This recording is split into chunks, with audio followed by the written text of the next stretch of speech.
ನಮಸ್ಕಾರ ಬಂಧುಗಳೇ. ಏನು ನಾವಿಲ್ಲಿ ಒಂದು ಬ್ಯಾಡಳ್ಳಿ ಪೊಲೀಸ್ ಸ್ಟೇಷನ್ ಪೊಲೀಸ್ ಠಾಣೆ ಬಂದಿದ್ದೀವಿ. ನಮ್ಮ ಪಕ್ಷದಲ್ಲಿ ಒಂದು ಗಂಭೀರವಾದ ಒಂದು ಪ್ರಕರಣ ಬಂದಿದೆ ಸಾರ್ವಜನಿಕರಿಂದ. ಹಾಗಾಗಿ ಆ ಗಂಭೀರ ಪ್ರಕರಣವನ್ನು ನಾವು ಒಂದು ಪೊಲೀಸ್ ಸ್ಟೇಷನಲ್ಲಿ ಏನು ಪ್ರಶ್ನೆ ಮಾಡಲು ನಾವು ಬಂದಿದ್ದೀವಿ. ನಮ್ಮ ಜೊತೆ ನಮ್ಮ ರಾಜ್ಯ ಉಪಾಧ್ಯಕ್ಷರಾದ ಮಂಜುನಾಥ್ ಸರ್ ಬಂದಿದ್ದಾರೆ. ಅವರು ಈ ಏನು ಪ್ರಕರಣದ ಗಂಭೀರತೆಯನ್ನು ಹೇಳಿದ್ದಾರೆ. ನಮಸ್ಕಾರ ಬಂಧುಗಳೇ. ನಾಳೆ 8/3/2024 ವಿಶ್ವ ಮಹಿಳಾ ದಿನಾಚರಣೆ ಇದೆ. ಎಲ್ಲ ಮಹಿಳೆಯರಿಗೂ KRS ಪಕ್ಷದ ವತಿಯಿಂದ ಶುಭಾಶಯಗಳು. ಒಂದು ಮಹಿಳೆ ಮಗುವಿನ ಸಂಬಂಧಪಟ್ಟ ಹಾಗೆ ಒಂದು ವಿಷಯನ ನಿಮ್ಮ ಮುಂದೆ ನಾವು ಇವತ್ತು ತೊಗೊಂಡ್ಬರ್ತಾ ಇದ್ದೀವಿ. ಇವರು ರಾಜ್ಕುಮಾರ್ ಅಂತೇಳಿ. ಇವರು ನಿಮಗೆ ಗೊತ್ತಿರೋ ಹಾಗೆ ನಾವು KRS ಪಕ್ಷ ನಮ್ಮ ಫೇಸ್ಬುಕ್ನಲ್ಲಿ ಹಲವಾರು ವಿಷಯಗಳನ್ನು ಯಾರೆಲ್ಲ ಜನ ನೊಂದಿದ್ದಾರೆ, ಲಂಚ ಕೊಟ್ಟಿದ್ದಾರೆ, ಜನ ನೊಂದಿದ್ದಾರೆ, ಯಾವ ಕಚೇರಿನಲ್ಲಿ ನಿಮ್ಮ ಕೆಲಸ ಆಗ್ತಿಲ್ಲ, ಪೊಲೀಸ್ ಸ್ಟೇಷನಲ್ಲಿ ನಿಮ್ದೇನೋ ಕೆಲಸ ಆಗ್ತಿಲ್ಲ, ದೂರು ಕೊಟ್ಟರೆ ಕೆಲಸ ಮಾಡ್ತಿಲ್ಲ, ಹಾಗೆ ಯಾರೆಲ್ಲ ನಿಮಗೆ ಸುಳ್ಳು ದೂರು ದಾಖಲಿಸಿದ್ದಾರೆ, ಈ ಥರದಿಂದ ಹಲವಾರು ಸರ್ಕಾರಿ ಕಚೇರಿಗಳಲ್ಲಿ, ಕಂದಾಯ ಇಲಾಖೆಯಲ್ಲಿ ಇವೆಲ್ಲ ನಾವು ಇವಾಗವರೆಗೂ ಹೇಳ್ತಾ ಬಂದಿದ್ದೀವಿ. ನೀವು ಯಾರೆಲ್ಲ ನಿಮ್ಮ ಸಂಪರ್ಕಕ್ಕೆ ಬನ್ನಿ ಅಂತ. ಅದೆಲ್ಲ ನೋಡಿಕೊಂಡು ನಮ್ಮ ಸಂಪರ್ಕಕ್ಕೆ ಹಲವಾರು ಜನ, ಸಾವಿರಾರು ಜನ ಇವತ್ತಿನವರೆಗೂ ನಮ್ಮ ಸಂಪರ್ಕಕ್ಕೆ ಬಂದು ನಮ್ಮ ಸಹಾಯ ತೊಗೊಂಡು ಇವತ್ತು ತಾವು ನ್ಯಾಯಪಟ್ಟನ್ನು ಪಡ್ಕೊಳ್ತಾ ಇದ್ದಾರೆ. ಅದರ ಭಾಗವಾಗಿ ಇತ್ತೀಚೆಗೆ ನಾವು ಬಹಳಷ್ಟು ಪೊಲೀಸ್ ಸ್ಟೇಷನ್ಗಳಲ್ಲಿ ಹೋಗಿ ಕಾರ್ಯಕ್ರಮ ಮಾಡೋದನ್ನು ಸ್ವಲ್ಪ ಆದಷ್ಟು ಕಡಿಮೆ ಮಾಡಿದ್ದೀವಿ. ಗಂಭೀರವಾಗಿದ್ದರೆ ಮಾತ್ರ ಹೋಗಬೇಕು. ಇದಾದರೆ ಪೊಲೀಸ್ನವರಿಗೆ ಫೋನ್ ಮಾಡಿ ವಿಷಯಗಳನ್ನು ತಿಳಿಸುವಂಥದ್ದು ಮಾಡಿ ಅವ್ರಿಗೆ ಆ ಕೆಲಸಗಳನ್ನು ಆಗೋ ರೀತಿಯಲ್ಲಿ ಇವತ್ತು ನಾವು ಮಾಡ್ತಾ ಬಂದಿದ್ದೀವಿ. ಆದರೆ ಇವತ್ತೊಂದು ಗಂಭೀರವಾಗಿದ್ದ ವಿಷಯ ಆಗಿರೋದಕ್ಕಾಗಿ ನಾವು ಇವತ್ತು ಪೊಲೀಸ್ ಠಾಣೆಗೆ ಬಂದಿದ್ದೀವಿ. ಇವತ್ತು ಬ್ಯಾಡಳ್ಳಿ ಪೊಲೀಸ್ ಠಾಣೆ, ಇದು ಬೆಂಗಳೂರಿನ ಮಾಗಡಿ ರಸ್ತೆಯಲ್ಲಿರುವಂಥ ಒಂದು ಪೊಲೀಸ್ ಠಾಣೆ ಆಗಿದೆ.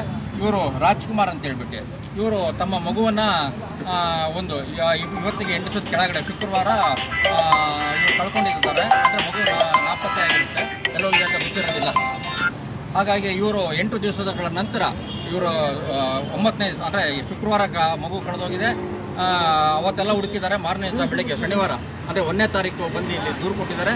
ದೂರು ಕೊಟ್ಟ ನಂತರದಲ್ಲಿ ಇವರು FIR ಕೂಡ ದಾಖಲಾಗಿದೆ. ಆ ನಂತರದಲ್ಲಿ ಇವರಿಗೆ ಯಾವುದೇ ರೀತಿಯಲ್ಲಿ ಒಂದು ಸ್ಪಂದನೆ, ಒಂದು ಪ್ರಾಮಾಣಿಕ ಹುಡುಕಾಟದ ಯಾವುದೇ ಸ್ಪಂದನೆ ಗಂಭೀರವಾಗಿ ತೊಗೊಂಡಿಲ್ಲ ಇವರು. ಆದರೆ ಇದನ್ನೆಲ್ಲ ಕೊಂಡಂಥವ್ರು ಇವರು ತುಂಬ ಬೆಳಗ್ಗೆ ಬಂದು ಸಾಯಂಕಾಲ ಹೋಗ್ತಿದ್ರಂತೆ. ನಾನು ಮತ್ತಷ್ಟು ವಿವರವಾಗಿ ಹೇಳ್ತೀನಿ. ಆ ನಂತರದಲ್ಲಿ ಇವರು ಸಹಜವಾಗಿ ನಮ್ಮ KRS ಪಕ್ಷಕ್ಕೆ ಯಾರೆಲ್ಲ ಅಕ್ರಮ ಅನ್ಯಾಯ ಕಾಣಿಸ್ತಾ ಇದ್ದಾರೆ ನಮ್ಮ KRS ಪಕ್ಷಕ್ಕೆ ಸ್ಪಂದಿಸ್ತಾರೆ. ಅವರು ಮುಂದಿನ ಪಕ್ಷಕ್ಕೆ ಒಂದಷ್ಟು ವಾಹನಗಳು ತೊಗೊಳ್ಳುವಾಗ ಒಂದಷ್ಟು ಲೋನು ಯಾರಿದ್ರೆ ಕೊಡಿ, ಪಕ್ಷ ಆರ್ಥಿಕವಾಗಿ ಸುಭದ್ರ ಆದಮೇಲೆ ಅದನ್ನು ಕೊಟ್ಟು ಚುನಾವಣೆಗೋಸ್ಕರ ನಾವು ವಾಹನಗಳನ್ನು ಖರೀದಿ ಮಾಡೋದಕ್ಕೆ ಒಂದಷ್ಟು ವಿನಂತಿಗಳನ್ನು, ಸಂದೇಶಗಳನ್ನು ನಾವು ಹಾಕಿದ್ದಕ್ಕಾಗಿ ವೆಂಕಟೇಶ್ ಅನ್ನೋರು HSR ಲೇಔಟ್ನವರು ಅವರು ನಮ್ಮ ಪಕ್ಷಕ್ಕೆ ಒಂದಷ್ಟು ಆ ಸಂದರ್ಭದಲ್ಲಿ ಸಾಲದ ರೂಪದಲ್ಲಿ ಹಣ ಕೊಟ್ಟಿದ್ರು. ಅವರ ಅಭಿಮಾನದಿಂದಾಗಿ ನಾವು ವಾಹನಗಳು ಕೊಂಡ್ಕೊಂಡು ಅನಂತರ ಸಾಲವನ್ನು ತೀರಿಸಿದ್ವಿ. ಅವ್ರನ್ನ ಇವರು ಸಂಪರ್ಕಿಸಿದ್ರು. ಇವರು ಆನಂತರ ವೆಂಕಟೇಶ್ ಮೂಲಕ ನಮ್ಮ ರಾಜ್ಯಾಧ್ಯಕ್ಷರಿಗೆ ಇದು ಒಂದು ಮಾಹಿತಿ, ಸರ್ ಈ ಥರ ಒಂದು ಮಗು ಕಳ್ಕೊಂಡಿದೆ, ಯಾರು ಗಂಭೀರ ತೋಳ್ತಾ ಇಲ್ಲ, ಹುಡುಕ್ತಾ ಇಲ್ಲ ಅಂತೇಳಿ ಮಾಹಿತಿ ಕೊಟ್ಟಾಗ ನಾವು ಅದನ್ನು ತೊಗೊಂಡು ನಾನೇ ಬೆಳಗ್ಗೆ ಇನ್ಸ್ಪೆಕ್ಟ್ರಿಗೆ ಫೋನ್ ಮಾಡಿದೆ. ಅವ್ರು ನಮ್ಮ ಹತ್ರ ಮಾತಾಡಬೇಕು ಅಂತ ಹೇಳಿದೆ. ಸೊ ಬೆಳಗ್ಗೆನ ಬರ್ತೀನಿ ಅಂತ ಹೇಳಿದಾಗ 1 ನಿಮಿಷ ಬರ್ತೀನಿ, ನಾನು ಬರ್ತೀನಿ ಈಗ ಮಾತಾಡಿದ್ದೀನಿ ಹೇಳಿದಾಗ ನಾವು ಅವರಿಗೆ ಕೇಳಿದೆ ಸಮಯ ಎಷ್ಟು ಗಂಟೆಗೆ ಇರ್ತೀರ ನಾವು ಅಂತ. 4 ಗಂಟೆಗೆ ಅಂತ ಹೇಳಿದ್ರು. ಹಾಗಾಗಿ ನಾನು 4 ಗಂಟೆ ಸಮಯಕ್ಕೆ ಬಂದೆ. ಈಗಲೂ ಫೋನ್ ಮಾಡಿದೆ, ಅವ್ರು ಇರಲಿಲ್ಲ. ಆ ನಂತರದಲ್ಲಿ ಈಗ ಇವರು ಹೇಳ್ತಾರೆ ಈಗ ಹೇಗೆ ಮಗು ಯಾವಾಗ ಕಳೆದೋಯ್ತು, ಏನಾಯಿತು ಅನ್ನೋದನ್ನು ಒಂದಷ್ಟು ಹೇಳ್ತಾರೆ. ಮತ್ತೆ ನಾನು ಮಾಡಿ ಅಧಿಕಾರಿಗಳ ಹತ್ರ ಇದ್ರ ಬಗ್ಗೆ ನಾವೇನು ಅವರಿಗೆ ಹೆಚ್ಚು ಇದು ಮಾಡೋದಿಲ್ಲ. ಇದರೆಲ್ಲ ಒಂದು ಬದ್ಧತೆ ಬೇಕು, ಒಂದು ಪ್ರಾಮಾಣಿಕವಾದಂಥ ಹುಡುಕಾಟ ಅವರಿಂದ ನಡೆಸಿಲ್ಲ ಅನ್ನೋದು ನಮ್ದು ಆರೋಪ ಇದೆ. ಹಾಗಾಗಿ ಅದು ಆಕ್ಷೇಪಣೆ ಇದೆ. ಹಾಗಾಗಿ ನಾವು ಅದ್ರ ಬಗ್ಗೆ ಒಂದಷ್ಟು ಮಾಡಿ ಬೇಗ ಹುಡುಕಿ ಆ ಹೆಣ್ಮಗು ಸಿಗೋದಕ್ಕೆ ಅನುಕೂಲ ಆಗಲಿ ಅನ್ನೋ ಕಾರಣಕ್ಕಾಗಿ ನಾವು ಇದನ್ನು ಮಾಡ್ತಾ ಇರೋಂಥದ್ದು. ಹೇಳಿ, ನಿಮ್ಮ ಮಗು ಕಾಣೆ ಆಗಿದೆ ಎಷ್ಟು ಗಂಟೆ, ಯಾವ ಸಂಜೆ? ನಮ್ಮ ಮಗಳು 28ನೇ ತಾರೀಕು 7:15 ಮನೆಯಿಂದ ಆಚೆಗೆ ಹೋಗಿದ್ದಾಳೆ. ಅವರ 7:15 ಆಚೆಗೆ ಹೋಗಿರೋದು. ಮನೆಯೆಲ್ಲ ಫೋನ್ ಮಾಡಿದ್ರು. ನಾನು ಅವಾಗೆಲ್ಲ ಡ್ಯೂಟಿಲಿ ಇದ್ದವನು ಬಂದವನು, ನಾನು ಕ್ಯಾಬ್ ಡ್ರೈವರು, ಎಲ್ಲ ಡ್ಯೂಟಿಲಿ ಇದ್ದವನು. ಮನೆಗೆ ಬಂದವಾಗ ಅಲ್ಲೆಲ್ಲ ಸುತ್ತಮುತ್ತ ಎಲ್ಲ ಹುಡುಕಾಡಿದ್ದೀವಿ, ಸಿಕ್ಕಿಲ್ಲ. ಮಾರನೆಗೆ ಬಂದು ಶನಿವಾರ ದಿವಸ ಪೊಲೀಸ್ ಸ್ಟೇಷನ್ಗೆ ಕಂಪ್ಲೇಂಟ್ ಕೊಡ್ತೀವಿ. ಕಂಪ್ಲೇಂಟ್ ಕೊಟ್ಟಾಗ ಒಬ್ಬರು ಸಾಹೇಬರು ಅವರೊಬ್ಬರು ಮಾತ್ರ ತೊಗೊಂಡವ್ರೆ, ಬೇರೆ ಇನ್ಯಾರು ನಮ್ಮನ್ನು ಏನು ಅಂತ ಮಾತಾಡಿಸ್ಲಿಲ್ಲ. ಇದುವರೆಗೂ ನಾನು ಡೈಲಿ ಬರೋದು, ಬೆಳಿಗ್ಗೆ ಎದ್ದು 9-10 ಗಂಟೆಗೆ ಇಲ್ಲಿ ಬರೋದು, ಕೂತ್ಕೊಳ್ಳೋದು, ಏನಂತ ಕೇಳಿದ್ರು ಮಾಡ್ತಾಯಿದ್ದೀವಿ ತಡಿಯಪ್ಪ ಇಷ್ಟೇ ಮಾತುಗಳು ಬರ್ತಾವೆ ಹೊರತು ಬೇರೆ ಇನ್ನೇನು ಆಯ್ತಾ ಇಲ್ಲ. ಈ ಥರ ಆದಾಗ ಹೆಣ್ಮಕ್ಳಿಗೆ ರಕ್ಷಣೆ ಅನ್ನೋದು ಎಲ್ಲಿಂದ ಸಿಗುತ್ತೆ? ಇವ್ರ ಕೈಲಿ ಆಗಲಿಲ್ಲ ಅಂದರೆ ನಮ್ಮಂಥ ಅಭಿಮಾನಿಗಳಿಗೆ ಕೊಡಲಿ, ಇವರು ಚಾರ್ಜ್ ಶೀಟ್ಗಳು ನಮ್ಮ ಕೈ ಕೊಡಲಿ, ಬೇಕಾದ್ರೆ ನಾವು ಹಿಡ್ಕೊಡ್ತೀವಿ. ಅದನ್ನು ಬೇಕಾದ್ರೆ ನಾನು ಒಪ್ಕೊಂತೀನಿ. ಎಲ್ಲ ಕ್ಲೂ ಕೊಡ್ತಾಯಿದ್ದೀನಿ, ಏನು ಫೋಟೋ ಫುಟೇಜ್ ಕೊಡ್ತಾಯಿದ್ದೀನಿ. ಈ ರೋಡಲ್ಲಿ ಹೋಗೈತೆ ಆ ಹುಡುಗಿ, ಇವರು ಸರ್ಕಾರದ್ದು ಫೋಟೋ ಫುಟೇಜ್ಗಳವೆ, ಅವನು ಬೇಕಾದ್ರೆ ನೋಡ್ಬಿಟ್ಟು ಎತ್ಬಿಟ್ಟು ತೊಗೊಬೋದು, ಹೇಳ್ಬೋದು. ಅದನ್ನು ಹೇಳ್ತಾ ಇಲ್ಲ ಏನೋ. ನಾವು ಕ್ಲೂ ಕೊಡ್ತಾ ಇದೀವಿ. ಒಂದು ಹುಡುಗಿ ಫುಲ್ ಕ್ಲೋಸ್ ಫ್ರೆಂಡು, ಆ ಹುಡುಗಿನ ತಗೊಬಂದು ತನಿಖೆ ಮಾಡಿ ಅಂದರೆ ತನಿಖೆ ಮಾಡ್ತಾಯಿಲ್ಲ. ಆ ಹುಡುಗಿನ 3 ಜನ 4 ಜನ ಹುಡುಗರಿಂದ ಒಂದು ಹುಡುಗನ ಹೆಸರು ಗೊತ್ತೈತೆ, ಅವ್ನು ತಗೊಂಬಂದು ತನಿಖೆ ಮಾಡಿ ಅಂದರೆ ಅವನು ತನಿಖೆ ಮಾಡ್ತಾ ಇಲ್ಲ. ಅವ್ನು ಇಲ್ಲೇ ಅವನಲ್ಲ ಅಂತ ಕೇಳ್ತಾರೆ ಅಷ್ಟೇ. ಒಬ್ಬರು ಮಾತ್ರ ನಮಗೆ ಸಹಕರಿಸೋರೆ, ಇನ್ನು ಮಿಕ್ಕಿದವರು ಯಾವ ಇನ್ಸ್ಪೆಕ್ಟ್ರು ಯಾವ ಇವರೇ ಆಗಲಿ ಯಾವುದಕ್ಕೂ ಸಹಕಾರ ಕೊಡ್ತಾ ಇಲ್ಲ. ಇಲ್ಲಿ ನನಗೆ ನೊಂದು ಇದಾಗಿದ್ದೀನಿ. ಇದೇ ಥರ ಆದರೆ ಸ್ಟೇಷನ್ ಮುಂದೆನೇ ನಾನು ಆತ್ಮಹತ್ಯೆ ಮಾಡ್ಕೋಬೇಕಾಗುತ್ತೆ. ಜೀವ ಕಳ್ಕೊಳ್ಳೋದ್ರಲ್ಲಿ ನಮ್ಮದು ಇದಿಲ್ಲ, ಹುಡುಕಿ ಯಶಸ್ಸು ತಗೊಳ್ಬೇಕಾಗಿರೋದು. ಇವರು ಒಂದಷ್ಟು ಮಾಹಿತಿ ಕೊಟ್ಟರು. ಈಗ ನಾನು ಇನ್ನಷ್ಟು ನಮ್ಮ ಹತ್ರ ಅವರು ಹಂಚ್ಕೊಂಡಿರೋ ಥರ ಇನ್ನಷ್ಟು ವಿವರವಾಗಿ ಹೇಳ್ತೀನಿ. ಇವರ ಶ್ರೀಮತಿಯವರು ಗೀತಾ ಅಂತ ಹೇಳ್ಬಿಟ್ಟು ಅವರು ಬಂದಿದ್ದಾರೆ. ಅವರ ಹೆಸರಲ್ಲೇ ಅವರೇ ಕೊಟ್ಟಿರೋ ಕಂಪ್ಲೇಂಟು. ಅವರು ತುಂಬ ಇಲ್ಲಿ ಮುಜುಗರ ಅನುಭವಿಸಿ ತಾನು ದುಃಖದಲ್ಲಿ ಅವರು ಇಲ್ಲಿ ನಮ್ಮ ಮುಂದೆ ಲೈವ್ ಮುಂದೆ ಬರ್ತಾ ಇಲ್ಲ. ಅವರು ಒಂದಷ್ಟು ಹೀಗೆ ಹಿಂದೆ ಏನು ಶುಕ್ರವಾರ 28ನೇ ತಾರೀಕು ಮಗುವನ್ನ ಇವರು ಅವ್ರ ಇನ್ನು ಮಗನ್ನ ಟ್ಯೂಷನ್ಗೆ ಕಳಿಸಿರ್ತಾರೆ. ಟ್ಯೂಷನ್ ಕರ್ಕೊಂಬರೋದ್ರೊಳಗಡೆ ಸುಮಾರು 7:30 ಅಷ್ಟೊತ್ತಿಗೆ, ಖಚಿತವಾಗಿ 7:30 ಅಂತಲೇ ಹೇಳ್ತಾರೆ, ಯಾಕಂದ್ರೆ ಅದಕ್ಕೆ ಬೇರೆ ಬೇರೆ ಪೂರಕವಾದ ದಾಖಲೆ ಇದೆ. 7:30 ಅಷ್ಟೊತ್ತಿಗೆ ಅಂದರೆ 7:25 ಹೋಗಿ 7:30 ಬರ್ತಾರೆ. ಅದು ಮಧ್ಯದಲ್ಲಿ 7:15 ಆ ಹೆಣ್ಮಗು ಕಾಣೆಯಾಗಿರುತ್ತೆ. ಇವರಿಗೆ ಕಾಣೆ ಆದ ತಕ್ಷಣ ಅವರು ಹುಡ್ಕಕ್ಕೆ ಇವೆಲ್ಲ ಪ್ರಯತ್ನ ಪಡ್ತಾರೆ. ಆಮೇಲೆ ಸುತ್ತಲೂ ಅಲ್ಲೆಲ್ಲ CCTV ಫುಟೇಜ್ ಇದೆಯಾ ಅಂತ ನೋಡ್ತಾರೆ. CCTV ಫುಟೇಜಲ್ಲೂ ಕೂಡ ಆ ಮಗು ಹೋಗ್ತಾ ಇರೋದು, ಒಂದು ಬ್ಯಾಗ್ ಹಾಕೊಂಡಿದೆ, ಸ್ಕೂಲ್ ಬ್ಯಾಗನ್ನೇ ಹಾಕೊಂಡು ಅದರಲ್ಲೇನೋ ಬಟ್ಟೆ ಇಟ್ಕೊಂಡಿದೆ ಅಂತ ಹೇಳ್ತಾ ಇರೋದನ್ನು ಇವರಿಗೆ ಮನೇಲಿ ಗೊತ್ತಾಗಿದೆ. ಅದು ತೊಗೊಂಡು ಹೋಗಿದೆ ಅನ್ನೋದು ಗೊತ್ತಾಗಿದೆ. ಆ ನಂತರ ಮಾರನೇ ದಿವಸ ಬೆಳಿಗ್ಗೆ ಬಂದು ಇಲ್ಲಿ ಒಂದು ಕೈಯಲ್ಲೇ ಬರ್ಕೊಂಬಂದಿರ್ತಾರೆ. ಅವ್ರು ಹೇಳಿರೋ ಪ್ರಕಾರ ಒಂದು ಬರ್ಕೊಂಬಂದಿರ್ತಾರೆ. ಅದನ್ನು ಇಲ್ಲಿ ಪೊಲೀಸ್ ಸ್ಟೇಷನ್ ದೂರು ಕೊಡ್ತಾರೆ. ಆದರೆ ಪೊಲೀಸ್ನವರು ಅದನ್ನು ಅವ್ರಿಗೇನು ಅದು ಇನ್ನೂ ಸ್ಪಷ್ಟವಾಗಿ ದೂರು ಇಲ್ಲ ಅನ್ನೋ ಕಾರಣಕ್ಕಾಗೇನೋ ಇನ್ನೂ ಚೆನ್ನಾಗಿ ಆಗಬೇಕು, ದೂರು ಬರಿಬೇಕಿತ್ತು ಅಂತ ಅವ್ರಿಗೆ ಅನಿಸುತ್ತೇನೋ, ಅದಕ್ಕಾಗಿ ಅವರೇನೆ ದೂರನ್ನ ರೈಟಿಂಗಲ್ಲಿ ಕೈಯಲ್ಲಿ ಬರೆದಿದ್ದನ್ನು ಇಸ್ಕೊಂಡು ಇವರೇ ಒಂದು ಟೈಪ್ ಮಾಡಿ ದೂರು ದಾಖಲಾಗಿ ಸಂಜೆ 7:30 ಅಷ್ಟೊತ್ತಿಗೆ 8 ಗಂಟೆ ಅಷ್ಟೊತ್ತಿಗೆ ಅದು FIR ದಾಖಲಾಗುತ್ತೆ.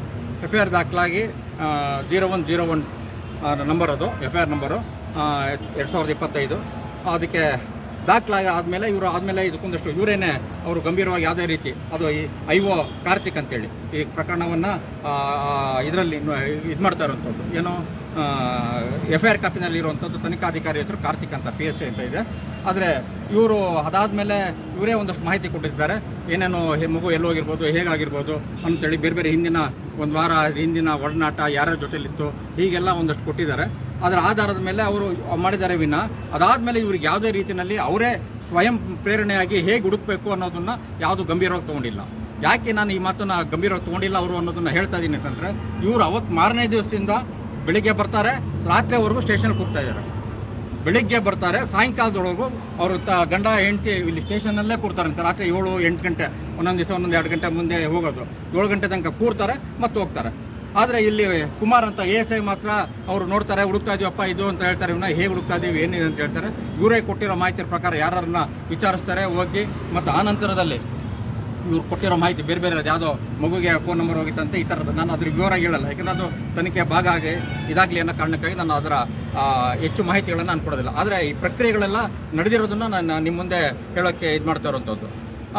ಆ ನಂತರದ ಇವರು ದಿವಸ ಬಂದರೂ ಇವ್ರು ನೋಡೋದಿಲ್ಲ. ದುರಂತ ಅಂತಂದ್ರೆ IO ಆಗಲಿ, ಈ ಪ್ರಕರಣವನ್ನು ತನಿಖೆ ಮಾಡ್ತಾ ಇರೋ IO ಕಾರ್ತಿಕ್ ಆಗಲಿ, ಇನ್ಸ್ಪೆಕ್ಟರ್ ವೀರಣ್ಣ ಅಂತ ಅವರಾಗಲಿ ಇವತ್ತಿನವರೆಗೂ ಇವರನ್ನು ಭೇಟಿಯಾಗಿಲ್ಲ, ಇವತ್ತಿನವರೆಗೂ ಇವ್ರನ್ನ ಮಾತಾಡಿಸಿಲ್ಲ. ಯಾಕಪ್ಪ ಕೂರ್ತಿದ್ದೆ ಸ್ಟೇಷನ್ ಬೆಳಗಿನ ಸಾಯಂಕಾಲದವರೆಗೂ ಅಂತ ಕೇಳಿಲ್ಲ. ಇನ್ಸ್ಪೆಕ್ಟರ್ ಅಂತೂ ಬರದೇ ಅಪ್ರೂಪ ಅಂತ ನಾವು ನೋಡೇ ಇಲ್ಲ ಸರ್. ನಾವು ಅವರಿಗೆ ಮೊನ್ನೆ ತಾನ ಯಾರೋ ರೌಡಿ ನಟೋರಿಯಸ್ ರೌಡಿನ ಇದು ಮಾಡಿದಾಗ ಒಂದು ಫೋಟೋ ತಗೊಂಡು 5 ನಿಮಿಷ ಹೋದ್ರು, ಆದರೆ ಇವತ್ತಿನವರೆಗೂ ಇಲ್ಲ ಅಂತಾರೆ. ಆದರೆ ಇದು ಗಂಭೀರವಾಗಿರೋ ವಿಷಯ. ನಾನು ಯಾಕೆ ಹೇಳ್ತಾ ಇದ್ದೀನಿ ಅಂತಂದ್ರೆ, ಸ್ಟೇಷನ್ ಬೆಳಗಿನ ಸಾಯಂಕಾಲ ಕೂರ್ತಾರೆ, ಆದರೂ IO ಇವತ್ತಿನವರೆಗೂ ಇವ್ರ ಹತ್ರ ಕೇಳಿ ಇವ್ರ ಹತ್ರ ಏನೇನು ಹೆಚ್ಚಿನ ಮಾಹಿತಿಗಳನ್ನ ತಗೋಬೇಕಿತ್ತು, ಇನ್ಸ್ಪೆಕ್ಟರ್ ಕೇಳಬೇಕಾಗಿತ್ತು, ಅವ್ರಿಗೆ ವಿಶ್ವಾಸ ಬರೋಂಗೆ ಏನೇನು ಅವರಿಗೆ ಧೈರ್ಯ ತುಂಬುವಂತ ಮಾತಾಡಬೇಕಿತ್ತು, ಅದು ಯಾವುದೂ ಮಾತಾಡೋದಿಲ್ಲ. ಕೊನೆಯಲ್ಲಿ ಅವರು ಇದು ಗಂಭೀರ ಪ್ರಕರಣ ಆಗಿರೋದ್ರಿಂದ ಇದಕ್ಕೊಂದು ಹುಡುಕಕ್ಕೆ ಒಂದು ಟೀಮ್ ಕೂಡ ಮಾಡಬೇಕಾಗಿತ್ತು. ಇವರು ಹಲವಾರು ಪ್ರಕರಣ VIP ಇದಾದಾಗ ಮಾಡ್ತಾರೆ ಇವೆಲ್ಲ, ಒಂದು ದೊಡ್ಡ ದರೋಡೆ ಪ್ರಕರಣ, ಕಳ್ಳತನ, ಕಿಡ್ನ್ಯಾಪು ಇವೆಲ್ಲ ಆದಾಗ ಪೊಲೀಸರ ಅದಕ್ಕೆ ಪ್ರಾಮಾಣಿಕವಾಗಿ ಅದರ ಕ್ರಮ ತಗೊಳ್ಬೇಕು ಅಂದ್ರೆ ಹುಡುಕ್ಬೇಕು ಅಂದಾಗ ಈ ಎಲ್ಲ ಪ್ರಕ್ರಿಯೆಗಳನ್ನು ಮಾಡ್ತಾರೆ. ACP ಅದಕ್ಕೆ ತಕ್ಷಣ ಅದಕ್ಕೆ ಇನ್ವಾಲ್ವ್ ಆಗಬೇಕು, ಈ DCP ಕೂಡ ತರ್ಜಿ ಅವರೆಲ್ಲ ಸಲಹೆ ತಗೊಂಡು ಒಂದು ತಂಡ ಮಾಡಿ ಇದನ್ನು ಹುಡುಕ್ಬೇಕಾಗಿತ್ತು. ಆದರೆ ಅದೇನು ಹೇಳ್ತಾರಲ್ಲ, ಬಡವರಿಗೆ ನ್ಯಾಯ ಇಲ್ಲ ಅನ್ನೋದಕ್ಕೆ ಇವರ ಪ್ರಕರಣನೇ ಸಾಕ್ಷಿ. ಹಾಗಾಗಿ ಇವತ್ತಿನವರೆಗೂ ಇವರಿಗೆ ಇನ್ಸ್ಪೆಕ್ಟ್ರು ಇದೇ ಸ್ಟೇಷನ್ ಇರ್ತಾರೆ, ಬೆಳಗ್ಗೆ ಕೂತಿರ್ತಾರೆ, ನಿಂದು ಏನ್ ಕೇಸು ಏನ್ ಕ್ರಮ ಅಂತ ಹೊರದಾಗ ಕರೆದು ಹೇಳಿಲ್ಲ.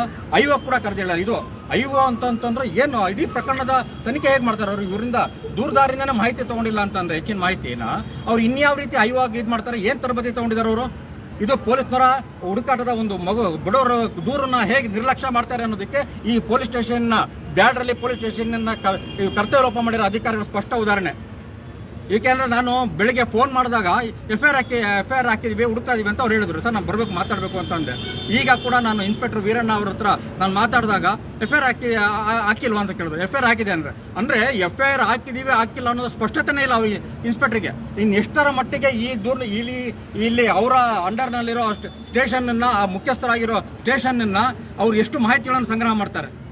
ಪ್ರತಿಯೊಂದು ದೂರ ದಾಖಲಾದ್ಮೇಲೆ ಅದರ ಸಂಪೂರ್ಣ ವಿವರಗಳನ್ನ ಪ್ರೋಗ್ರೆಸ್ ಹೇಗೆ ತನಿಖೆ ಮಾಡಬೇಕು ಏನು ಅನ್ನೋದನ್ನ ಯಾರಿಗೆ ಅದನ್ನ ಅಜೆಂಟ್ ಮಾಡ್ತಾರೆ, ಯಾರಿಗೆ ಬೇರೆ ಬೇರೆ ಫೋನ್ ಕಾಲ್ ಡೀಟೇಲ್ ತೆಗೆದಾಗಿರ್ಬೋದು, ಅವರಿಗೆ ಒಂದಷ್ಟು ASIಗಳಿಗೆ ಇವರಿಗೆ ಒಂದಷ್ಟು ತಂಡ ಮಾಡಿ ಅವರಿಗೆ ಮಾಹಿತಿ ಸಂಗ್ರಹ ಮಾಡಿ ಬೇಗ ಅದನ್ನು ಇತ್ಯರ್ಥ ಮಾಡೋದಕ್ಕೆ ಪ್ರಯತ್ನ ಪಡಬೇಕು. ಅದರಲ್ಲೂ ಹೆಣ್ಮಗು ಕಳ್ತೋಗಿದೆ 15 ವರ್ಷದ ಅಂತಂದ್ರೆ ಇನ್ನೂ ಗಂಭೀರ ತಗೊಳ್ಬೇಕಾಗಿತ್ತು. ಇಂಥ ಯಾವುದೇ ಗಂಭೀರ ಇಲ್ಲದೆ ಇರುವಂತದ್ದು ಈ ಬೇಜವಾಬ್ದಾರಿ ಬ್ಯಾಡರಹಳ್ಳಿ ಪೊಲೀಸ್ ಠಾಣೆಯ ಸಿಬ್ಬಂದಿಗಳು. ನಿಜಕ್ಕೂ ಇವತ್ತು ಸೆಷನ್ ನಡೀತಾ ಇದೆ. ಇವತ್ತು ಸೆಷನ್ ನಡೀತಾ ಇದೆ. ಇವತ್ತು ಮುಖ್ಯಮಂತ್ರಿ, ಹೋಮ್ ಮಿನಿಸ್ಟ್ರು ಎಲ್ಲರೂ ಇದ್ದಾರೆ, ನೋಡ್ತಾ ಇದ್ದಾರೆ. ನೋಡ್ಬೇಕು ಅದನ್ನ, ಇಂಥ ಪ್ರಕರಣಗಳನ್ನ. ಅಷ್ಟು ಮಾತ್ರ ಅಲ್ಲ, ಯಾವುದೇ ಒಂದು ಇಡೀ ರಾಜ್ಯದಲ್ಲಿ ದೇಶದಲ್ಲಿ ಒಂದು FIR ಆದ್ರೆ ಅದರ ಬೆಂಗಳೂರು ಕಾರ್ಪೊರೇಷನ್ ಸಿಟಿ ಆದ್ರೆ DCPಗೆ ಅದರ ಒಂದು ಪ್ರತಿ ಹೋಗುತ್ತೆ, ಜಿಲ್ಲಾ ಕೇಂದ್ರಗಳಾದ್ರೆ SPಗೆ ಅದರ ಒಂದು ಪ್ರತಿ ಹೋಗುತ್ತೆ. ಆದ್ರೆ ಆ ಎಲ್ಲ ಪ್ರತಿ ಬಂದಾಗ ಅವರು ಆ ಮೇಲಾಧಿಕಾರಿ IPS ಅಧಿಕಾರಿ ಇದನ್ನ ಈ ಕ್ರಮ ಏನಾಗಿದೆ, ಇದ್ರ ಮುಂದುವರೆದ ಹೇಗೆ ತನಿಖೆ ಹೇಗೆ ನಡೀತಾ ಇದೆ, ತಮ್ಮದೇ ಆದಂತಹ ಯೋಜನೆಗಳನ್ನ ಹೇಗೆ ಇದು ಮಾಡಬೇಕು, ಇವೆಲ್ಲವನ್ನು ಅವರು ಕೂಡ ವಿವರ ಮಾಡಬೇಕಿತ್ತು. ಅಂದ್ರೆ ಇನ್ಸ್ಪೆಕ್ಟರ್ಗೆ ಇದರ ಮಾಹಿತಿ ಇಲ್ಲ, ಇಲ್ಲೇ ಕೂತಿರೋ ಇನ್ಸ್ಪೆಕ್ಟರ್ಗೆ ಇದರ ಮಾಹಿತಿ ಇಲ್ಲ ಅಂತಂದ್ರೆ ಅಲ್ಲಿರುವಂತ ಅವ್ರಿಗೆ ಅಧಿಕಾರಿಗಳಿಗೆ ಮಾಹಿತಿ ಕೊಡೋದು ಯಾರು? ಅವ್ರಾರು ತಗೋಬೇಕು. FIR ಕಾಪಿ ಹೋಗಿರುತ್ತವರಿಗೆ ಅವ್ರಾರು ತಗೋಬೇಕು, ಅವರು ತಗೊಂಡಿಲ್ಲ. ಇದು ನಿಜಕ್ಕೂ ತುಂಬಾ ಶೋಚನೀಯವಾಗಿರುವಂತದ್ದು. ಅಂದ್ರೆ ದುಡ್ಡಿದ್ದವರಿಗೆ ಒಂದು ನ್ಯಾಯ, ದುಡ್ಡು ಇಲ್ದವರಿಗೆ ಒಂದು ಎಷ್ಟು ನಿರ್ಲಕ್ಷ್ಯ ಅನ್ನೋದಕ್ಕೆ ಇವತ್ತು ಪೊಲೀಸ್ ಇಲಾಖೆ ಎಲ್ಲಾ ಸ್ಟೇಷನ್ಗಳಲ್ಲಿ ಇದೇ ಇರುವಂತದ್ದು. ಯಾಕೆ ಜನ ಇವತ್ತು ಪೊಲೀಸ್ ಠಾಣೆಯಲ್ಲಿ ವಿಶ್ವಾಸ ಇಲ್ಲದಲ್ಲೇ KRS ಪಕ್ಷಕ್ಕೆ ಬರ್ತಾರೆ ಅಂದ್ರೆ ಇವರ ಇಂಥ ನಿರ್ಲಕ್ಷ್ಯ ಧೋರಣೆಯಿಂದಾಗಿ. ನೋಡಿ, ನಾನು ಇವಾಗ ಕೇಳಿದಾಗ FIR ಆಗಿಲ್ವ ಅಂತ ನನಗೆ ಕೇಳ್ತಾರೆ ಅವರು. ಆಡಿಯೋ ಇದೆ, ಅದು ನಮ್ಮ ಸಿಬ್ಬಂದಿ ಕೂಡ ಯಾರ್ದಾರ ಹೇಳ್ತೀವಿ ಅಂತಾರೆ. ಐವಾಗ ಇದುವರೆಗೂ ಇವ್ರು ಮಾತಾಡ್ಸಿಲ್ಲ ಅಂತಂದ್ರೆ ಎಷ್ಟು ಬೇಜವಾಬ್ದಾರಿ ಆಗಿದ್ದಾರೆ ಅಂತ. ನಿಜಕ್ಕೂ ಇವತ್ತು ಪೊಲೀಸ್ ಇಲಾಖೆ ಇವರು ಮಗುನ ಹೆಣ್ಣು ಇನ್ನೊಂದು ಸೌಜನ್ಯ ಪ್ರಕರಣ ಆಗಬಾರ್ದು, ಇನ್ನೊಂದು ರೀತಿಯಲ್ಲಿ ಯಾವುದೇ ರೀತಿ ಅನಾಹುತ ಆ ಮಗುಗೆ ನನಗೆ ಗೊತ್ತಿಲ್ಲ. ನಾನು ಅದನ್ನ ಪೂರ್ತಿ ವಿವರಕ್ಕೆ ಹೋಗಲ್ಲ, ಯಾಕಂದ್ರೆ ಅದರ ವ್ಯಾಪ್ತಿ ತುಂಬಾ ಇರುತ್ತೆ. ನಾವು ಊಹೆ ಮಾಡ್ಕೊಂತ ಹೋದ್ರೆ ಅದು ಎಲ್ಲೆಲ್ಲಿಗೋ ಹೋಗುತ್ತೆ. ಅದು ವ್ಯಾಪ್ತಿ ಇದೆಯಲ್ಲ, ಮಗುನ ಯಾರೋ ಗೊತ್ತಿಲ್ಲ, ಯಾರೋ ಕಿಡ್ನಾಪ್ ಮಾಡಿರ್ಬೋದು, ಯಾವುದೋ ಕೆಲವೊಂದು ಬೇರೆ ಬೇರೆ ಕೃತ್ಯಗಳು ಉಪಯೋಗಿಸ್ಕೊಳ್ತಾರೆ. ಎಲ್ಲೆಲ್ಲಿಗೋ ಬಾಂಬೆಗೆ ಅಲ್ಲಿಗೆ ಮಾರಿ ಇದಿರುತ್ತೆ, ಅಥವಾ ಯಾರ್ದೋ ಮನೆ ಕೆಲಸಕ್ಕೆ ಹೇಳಕ್ಕಾಗಿ ಬೇರೆ ದೇಶಕ್ಕೆ ಕಳಿಸುವಂಥದ್ದು, ಈ ತರ ಬೇರೆ ಬೇರೆ ಯೋಜನೆಗಳಿಗೆ ಮಕ್ಕಳುಗಳನ್ನ ಕಿಡ್ನಾಪ್ ಮಾಡೋಂಥದ್ದನ್ನ ನಾವು ನೋಡಿದೀವಿ, ಇದಾರು ಕೇಳಿ ಬಂದಿದ್ದೀವಿ. ಅವೆಲ್ಲ ಪೊಲೀಸ್ ದಾಖಲೆ ಇದೆ. ಆ ತರ ಏನಾರ ಆಗಿದೆ ಯಾವುದು ಇಲ್ಲ. ಆ ದೂರದೃಷ್ಟಿಯಿಂದ ಹಿಡ್ಕೊಂಡು ಇವರು ಗಂಭೀರವಾಗಿ ಇವರ ಕಷ್ಟ ಏನು, ಇವ್ರ ದುಃಖ ಏನು, ಕಣ್ಣೀರೇನು, ಇದನ್ನ ಕೇಳುವಂತ ಸೌಜನ್ಯ ಈ ಠಾಣೆಯ ತನಿಖಾಧಿಕಾರಿ ಆಗ್ಲಿ ಇನ್ಸ್ಪೆಕ್ಟರ್ ಆಗ್ಲಿ ಇಲ್ಲದೆ ಇರುವಂತದ್ದು. ಇದು ನಿಜಕ್ಕೂ ವ್ಯವಸ್ಥೆ. ಪರಮೇಶ್ವರ್ ಅವರೇ ನೋಡಿ, ಯಾವ ಕೇಳಿದ್ರು ನಾವು ಮಾಹಿತಿ ಗೊತ್ತಿಲ್ಲ ಅಂತ ಹೇಳ್ತಿರಲ್ಲ, ನಾವು ಮಾಹಿತಿ ಕೊಡ್ತಾ ಇದೀವಿ. KRS ಪಕ್ಷದವರು ನೀವು ತೋಳಿ ಇದನ್ನ ಈ ನಿರ್ಲಕ್ಷ್ಯ ಮೊದಲು. ಯಾಕಂದ್ರೆ ಇನ್ನು ತುಂಬಾ ಗಂಭೀರವಾಗಿರೋದು ಇವ್ರು ಆರೋಪ ಏನ್ ಮಾಡಿದ್ದಾರೆ ಅಂದ್ರೆ, ಯಾರೇ ದೂರು ಕೊಟ್ರು ಅವ್ರ ದೂರಿನ ಪ್ರತಿ ಜೊತೆನಲ್ಲಿ ಅವ್ರಿಗೆ FIR ಕಾಪಿ ಕೊಡಬೇಕು. ಇವ್ರಿಗೆ ಇದುವರೆಗೂ ಇವರು ಹೇಳ್ದಂಗೆ ಕೈಯಲ್ಲಿ ಬರೆದು ಕೊಟ್ಟಿದ್ದನ್ನ ಟೈಪ್ ಮಾಡಿದ್ದಾರೆ. ಆ ಟೈಪ್ ಮಾಡಿರೋ ಇವ್ರ ದೂರಿನ ಪ್ರತಿ ಆಗ್ಲಿ FIR ಪ್ರತಿ ಆಗ್ಲಿ ಇವ್ರಿಗೆ ಇದುವರೆಗೂ ಕೊಟ್ಟಿಲ್ಲ. ಇವ್ರ ದೂರಲ್ಲಿ ಏನಿದೆ ಅನ್ನೋದು ವಿವರ ಗೊತ್ತಿಲ್ಲ ಇವರಿಗೆ. ನಾವು ಬೆಳಗ್ಗೆ ನಮ್ಮ ಹತ್ರ ಹೇಳಿದಾಗ ದೂರಿನ ಕಂಪ್ಲೇಂಟ್ ಕಾಪಿ ಹಾಕಿ ಅಂತ ಅಂದ್ರೆ ಅವ್ರು ನಮ್ಮ ಹತ್ರ ಇಲ್ಲ ಸರ್ ನಮಗೆ ಕೊಟ್ಟಿಲ್ಲ ಅಂತಾರೆ. ಅಂದ್ರೆ 8 ದಿವಸ ಆಗಿದೆ. ಇವತ್ತು 1ನೇ ತಾರೀಕು ಇದಾಗಿರೋದು, 7 ದಿವಸ ಆಗಿದೆ, ಕಂಪ್ಲೇಂಟ್ ಕಾಪಿನೇ ಕೊಟ್ಟಿಲ್ಲ. ನಿನ್ನೆ ದಿವಸ ಒಂದು ಹೈಕೋರ್ಟ್ ಅಲ್ಲಿ ಒಂದು ಪ್ರಕರಣದಲ್ಲಿ ನೋಡಿದಿರಾ, ಅದು ಸೌಜನ್ಯ ಪ್ರಕರಣದಲ್ಲಿ ಒಂದು ಯೂಟ್ಯೂಬರ್ ಇದ್ ಮಾಡಿರೋದಕ್ಕೆ ಸಮೀರ್ ಅನ್ನೋರಿಗೆ ನೋಟಿಸ್ ಜೊತೆಲಿ FIR ಕೊಟ್ಟಿಲ್ಲ ಅಂತೇಳಿ ಆಕ್ಷೇಪ ಮಾಡಿದ್ದಾರೆ. ಜಡ್ಜ್ ಚೀಮರಿ ಹಾಕಿದ್ದಾರೆ ಪೊಲೀಸ್ನವರಿಗೆ. ನಿಯಮಗಳನ್ನ ಪಾಲನೆ ಮಾಡ್ತಿಲ್ಲ, ಕೋರ್ಟ್ ನಿಯಮಗಳನ್ನ, ಮೇಲಾಧಿಕಾರಿ ಆದೇಶಗಳನ್ನ ಪಾಲನೆ ಮಾಡ್ತಿಲ್ಲ ಅಂತ. ಇವರಿಗೆ ಹೌದು, BNSS ಪ್ರಕಾರ 173 ಸಬ್ ಕ್ಲಾಸ್ ಅಲ್ಲಿ ಇವರಿಗೆ ಮ್ಯಾಂಡೇಟರಿ, ಅದು ಕಡ್ಡಾಯವಾಗಿ ದೂರುದಾರರಿಗೆ ದೂರಿನ ಪ್ರತಿ ಜೊತೆನಲ್ಲಿ FIR ದೂರಿನ ಪ್ರತಿ ಇನ್ನೊಂದು ಕೊಟ್ಟಿ, ಅಂದ್ರೆ ಅದರಲ್ಲಿ FIR ದಾಖಲಾಗಿರೋದು ವಿವರಗಳನ್ನ 3-4 ಸಲ ಬರೀತಾರೆ, FIR ನಂಬರ್ ಹಾಕ್ತಾರೆ, ಆಮೇಲೆ FIR ಪ್ರತಿನೊಂದು ಜೊತೆ ಕೊಡಬೇಕಾಗಿತ್ತು. ಇವತ್ತಿನವರೆಗೂ ಅವ್ರು ಕೊಟ್ಟಿಲ್ಲ. ಅಂದ್ರೆ ಎಷ್ಟು ಯಾರು ಕೇಳೋರಿಲ್ಲ, ಏನೂ ಇಲ್ಲ. ಮೇಲಾಧಿಕಾರಿಗಳ ಈ ನಿರ್ಲಕ್ಷ್ಯದಿಂದಾಗಿ ಮೇಲಾಧಿಕಾರಿಗಳಿಗೆ ನಮ್ಗೆ ಏನು ಗೊತ್ತಾಯಿಲ್ಲ ಅನ್ನೋ ರೀತಿಯಲ್ಲಿ ಅನ್ನೋ ಕಾರಣಕ್ಕಾಗಿ ಇವರು ಇಷ್ಟು ನಿರ್ಲಕ್ಷ್ಯ ವಹಿಸ್ತಾರೆ. ಇದಕ್ಕೆಲ್ಲ ಮೂಲ ಕಾರಣ ನಿರ್ಲಕ್ಷ್ಯ ಮತ್ತೆ ಜಡ್ಡಿ ಹಿಡಿದಿರುವಂತಹ IPS ಅಧಿಕಾರಿಗಳು. ಅವರು ಸತತವಾಗಿ ರೆಗ್ಯುಲರ್ ಆಗಿ ಪೊಲೀಸ್ ಠಾಣೆಗಳಿಗೆ ವಿಸಿಟ್ ಕೊಟ್ಟು ಇದು ಮಾಡ್ತಾ ಇದ್ದಿದ್ರೆ ಇವತ್ತು ಇಷ್ಟೊಂದು ನಿರ್ಲಕ್ಷ್ಯ ತೋರಿಸ್ತಿರಲಿಲ್ಲ. ಎಷ್ಟು ಕಂಪ್ಲೇಂಟ್ ಲಾರ್ಜ್ ಆಗಿದೆ, ಇವತ್ತು ಎಷ್ಟು ಆಗಿದೆ, ಎಲ್ಲ ಎಲ್ಲಿ ಕಂಪ್ಲೇಂಟ್ ಆಗಿದೆ, ಅಪರಾಧಿ ಸಿಕ್ಕಿದ್ರ, ಇವ್ರು ಸಿಕ್ಕಿದ್ರ, ಅದರ ವಿವರಗಳನ್ನ ತಗೊಂಡು ಅದಕ್ಕೆ ಏನ್ ಸಲಹೆ ಕೊಡಬೇಕು, ಏನ್ ಕ್ರಮ ತಗೊಳ್ಬೇಕು, ಅದೆಲ್ಲ ರೆಗ್ಯುಲರ್ ಆಗಿ ಹಿಂದೆಲ್ಲ ನಡೀತಾ ಇತ್ತು. ಅವೆಲ್ಲ ಈಗಿನ ಯಾರೇ ಸಿಬ್ಬಂದಿಗಳಿಗೆ, ಪೊಲೀಸ್ನವರಿಗೆ, ಮೇಲಾಧಿಕಾರಿಗಳಿಗೆ ಇಂಥ ಯಾವುದೇ ಹೊಣೆಗಾರಿಕೆ ಜವಾಬ್ದಾರಿ ಇದೆ ಅಂತ ಅನ್ಸೋದೇ ಇಲ್ಲ. ಇದು ನಿಜಕ್ಕೂ ಪೊಲೀಸ್ ಇಲಾಖೆ ಇವತ್ತು ಒಂದು ರೀತಿಯಲ್ಲಿ ಜನರ ಮುಂದೆ ನಿರ್ಲಕ್ಷ್ಯ ಆಗಿ ಬೆತ್ತಲೆ ಆಗ್ತಾ ಇದೆ. ನಾಚಿಕೆ ಆಗ್ತಾ ಇದೆ. ನಾವು KRS ಪಕ್ಷದವರು ಇವತ್ತು ಅವ್ರನ್ನ ಎಷ್ಟು ಸಾಕ್ಷ್ಯಗಳ ಸಮೇತ ದಾಖಲೆಗಳ ಸಮೇತ ಎಲ್ಲ ಇದ್ ಮಾಡಿದ್ರು ಅವ್ರಿಗೆ ನಾಚಿಕೆ ಆಗ್ತಿಲ್ಲ, ಏನೂ ಇಲ್ಲ. ಹಾಗಾಗಿ ನೋಡೋಣ ಇವತ್ತು ಈ ಪ್ರಕರಣದಲ್ಲಿ ಇಲ್ಲಿ ಯಾರಿದ್ದಾರೆ ಅವ್ರಿಗೆ ಕೇಳೋಣ ಇದನ್ನ, ಇವ್ರಿಗೆ ಯಾಕೆ ಪ್ರತಿ ಕೊಟ್ಟಿಲ್ಲ, ಇವೆಲ್ಲ ಕಡ್ಡಾಯ ನಿಯಮ ಯಾಕೆ ಪಾಲನೆ ಮಾಡಿಲ್ಲ ಅಂತ ಕೇಳೋಣ. ಬನ್ನಿ, ಯಾರಿದ್ದಾರೆ ನೋಡೋಣ.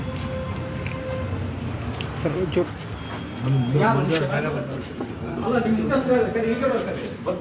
ಅವ್ರು ಯಾರು ಬೇರೆ ಆಗ್ತಾ ಅಂದ್ರು, ಈಗ ಯಾರು ಮುಖ್ಯಸ್ಥರಿದ್ದಾರೆ, ಈಗ ಯಾರು ನೀವಿದ್ರೆ ನೀವು ಹೇಳಿ ನನಗೆ ಸರಿ ಅವರಿಗೆ ಅಲ್ಲೇ ಜಾಗ ಬಿಡ್ತಿಲ್ಲ ಸರ್ ಇಲ್ಲಿ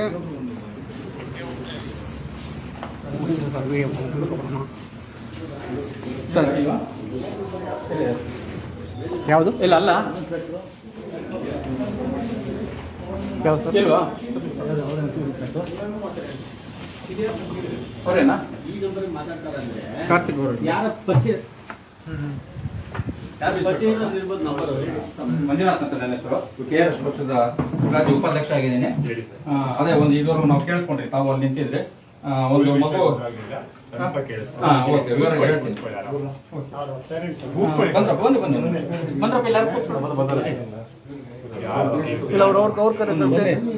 ನೀವು ಬನ್ನಿ ತಾಯಿ ಕರೆ ಇದು ನನ್ನ ಇದು ನೋಡಿ. ಇವರು 15 ವರ್ಷದ ಅದೇ ಅಲ್ಲ ಈಗ ದಿನ ನೋಡ್ತಿದಾರ ಅಂದ್ರೆ ಯಾಕೆ ಗೊತ್ತಿದ್ದಾರೆ, ದಿವಸ ನೋಡ್ತಾರೆ, 8 ದಿವಸ ಯಾಕೆ ಗೊತ್ತಿದ್ದಾರೆ, ಸಬ್ ಇನ್ಸ್ಪೆಕ್ಟರ್ ತಾವೇ ಆಗಿರೋದ್ರಿಂದ ಅಲ್ಲ ಅಂದ್ರೆ ನೋಡಲ್ಲಿ ಲೈವ್ ಆಗ್ತಾ ಇದೆ ಅಷ್ಟೇ. ಓಪನ್ ಆಗಿ ಮಾತಾಡಿ ಕೇಳಿಸುತ್ತೆ. ಚಿಕ್ಕ ಸ್ಪೇಸ್ ಅಲ್ವಾ, ನಾವು ಜೋರಾಗಿ ಕಿರ್ಚಾದ್ರಿಂದ ಎಲ್ಲರೂ ಇಲ್ಲ ಅಲ್ಲೇ ಕೂತ್ಕೊಂಡು ನನ್ನ ಬನ್ನಿ ಇವರು ಕಾರ್ತಿಕ್ ಅವರು ಫೋನ್ ಮಾಡಿ ದಯವಿಟ್ಟು ಅದನ್ನ ಮಾಡೋಣ. ನಮಗೆ ಫ್ಯಾಕ್ಟ್ಸ್ ಆಫ್ ದ ಕೇಸ್ ಗೊತ್ತಿರಲ್ಲ, ನಾವೇನು ಒಬ್ಬೊಬ್ಬರಿಗೆ ಒಂದೊಂದು ಕೇಸ್ ಅಟೆಂಡ್ ಮಾಡಿರ್ತೀವಿ. ಸೊ ಅವ್ರು ಬಂದು ನಿಮ್ಗೆ ಆನ್ಸರ್ ಕೊಡಕ್ ಸೂಕ್ತ. ನಾನು ಅದ್ರ ಬಗ್ಗೆ ತಿಳುವಳಿಕೆ ಇಲ್ಲದೆ ಮಾತಾಡಕ್ಕಾಗಲ್ಲ. ಅಲ್ಲ ಕರೆಕ್ಟ್ ನೀವ್ ಹೇಳ್ತಾರ ಸರಿ ಇದೆ, ಆದ್ರೂ ನೀವು ಎಲ್ಲಿದ್ದಾರೆ ನನ್ ಕೇಸ್ ಫ್ಯಾಕ್ಟ್ಸ್ ಗೊತ್ತಿದ್ರೆ ನಿಮ್ಗೆ ಏನು ಉತ್ತರ ಕೊಡಿ. ನಾನು ಹೇಳ್ತಾ ಇರೋದು ದಿವಸ ಕೂತಿರ್ತಾರ ಸರ್. ಅದೇ ಒಂದು ಮಿಸ್ಸಿಂಗ್ ಕೇಸ್ ಮಾಡಿರೋದೇನು ಅವ್ರ ಹೆಸರು ಹೇಳಿ? ಚೈತ್ರ ಅಂತ. ಅದ್ರ ಸಂಬಂಧ ಸ್ವಲ್ಪ ಕೇಳ್ಕೊಂಡ್ ಬಂದಿದ್ದಾರೆ. ಎಲ್ಲಿದ್ದೀರಾ ಸರ್ ತಾವು? Okay okay okay. ಅದೇ ಅವರು ಇವ್ರು ಬಂದಿದ್ದಾರೆ. ನಿಮ್ ಹೆಸರು ರಮೇಶ್ ಅಂತ ಅವ್ರ ತಂದೆಯವರು ಮತ್ತೆ KRS ಪಕ್ಷದ ಏನಾಗಿದೆ ಸ್ಟೇಟಸ್ ನಾವೀಗ ಹೇಳಿ ಅಂತ ಕೇಳ್ತಿದ್ದಾರೆ. ನಾವು ಮಾತಾಡೋದ್ರೆ ಮಾತಾಡ್ತೀವಿ, ಅವ್ರು ಬರೋದು ಲೇಟ್ ಆದ್ರೆ ಅವರು ಕುಮಾರ್ ಅಂತ ಇದ್ದಾರೆ, ಅವ್ರ ಮಾತಾಡಿ ಅಂತ ಹೇಳಿ ಮಾತಾಡ್ತಿ ಕೊಡ್ತೀನಿ ಮಾತಾಡಿ.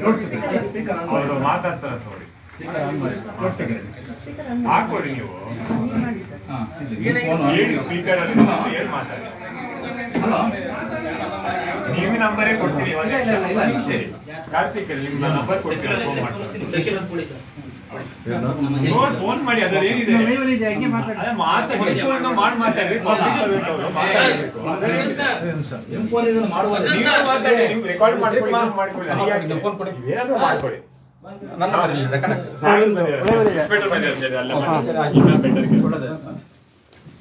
ಓಪನ್ ಆಗಿ ಮಾತಾಡಿ.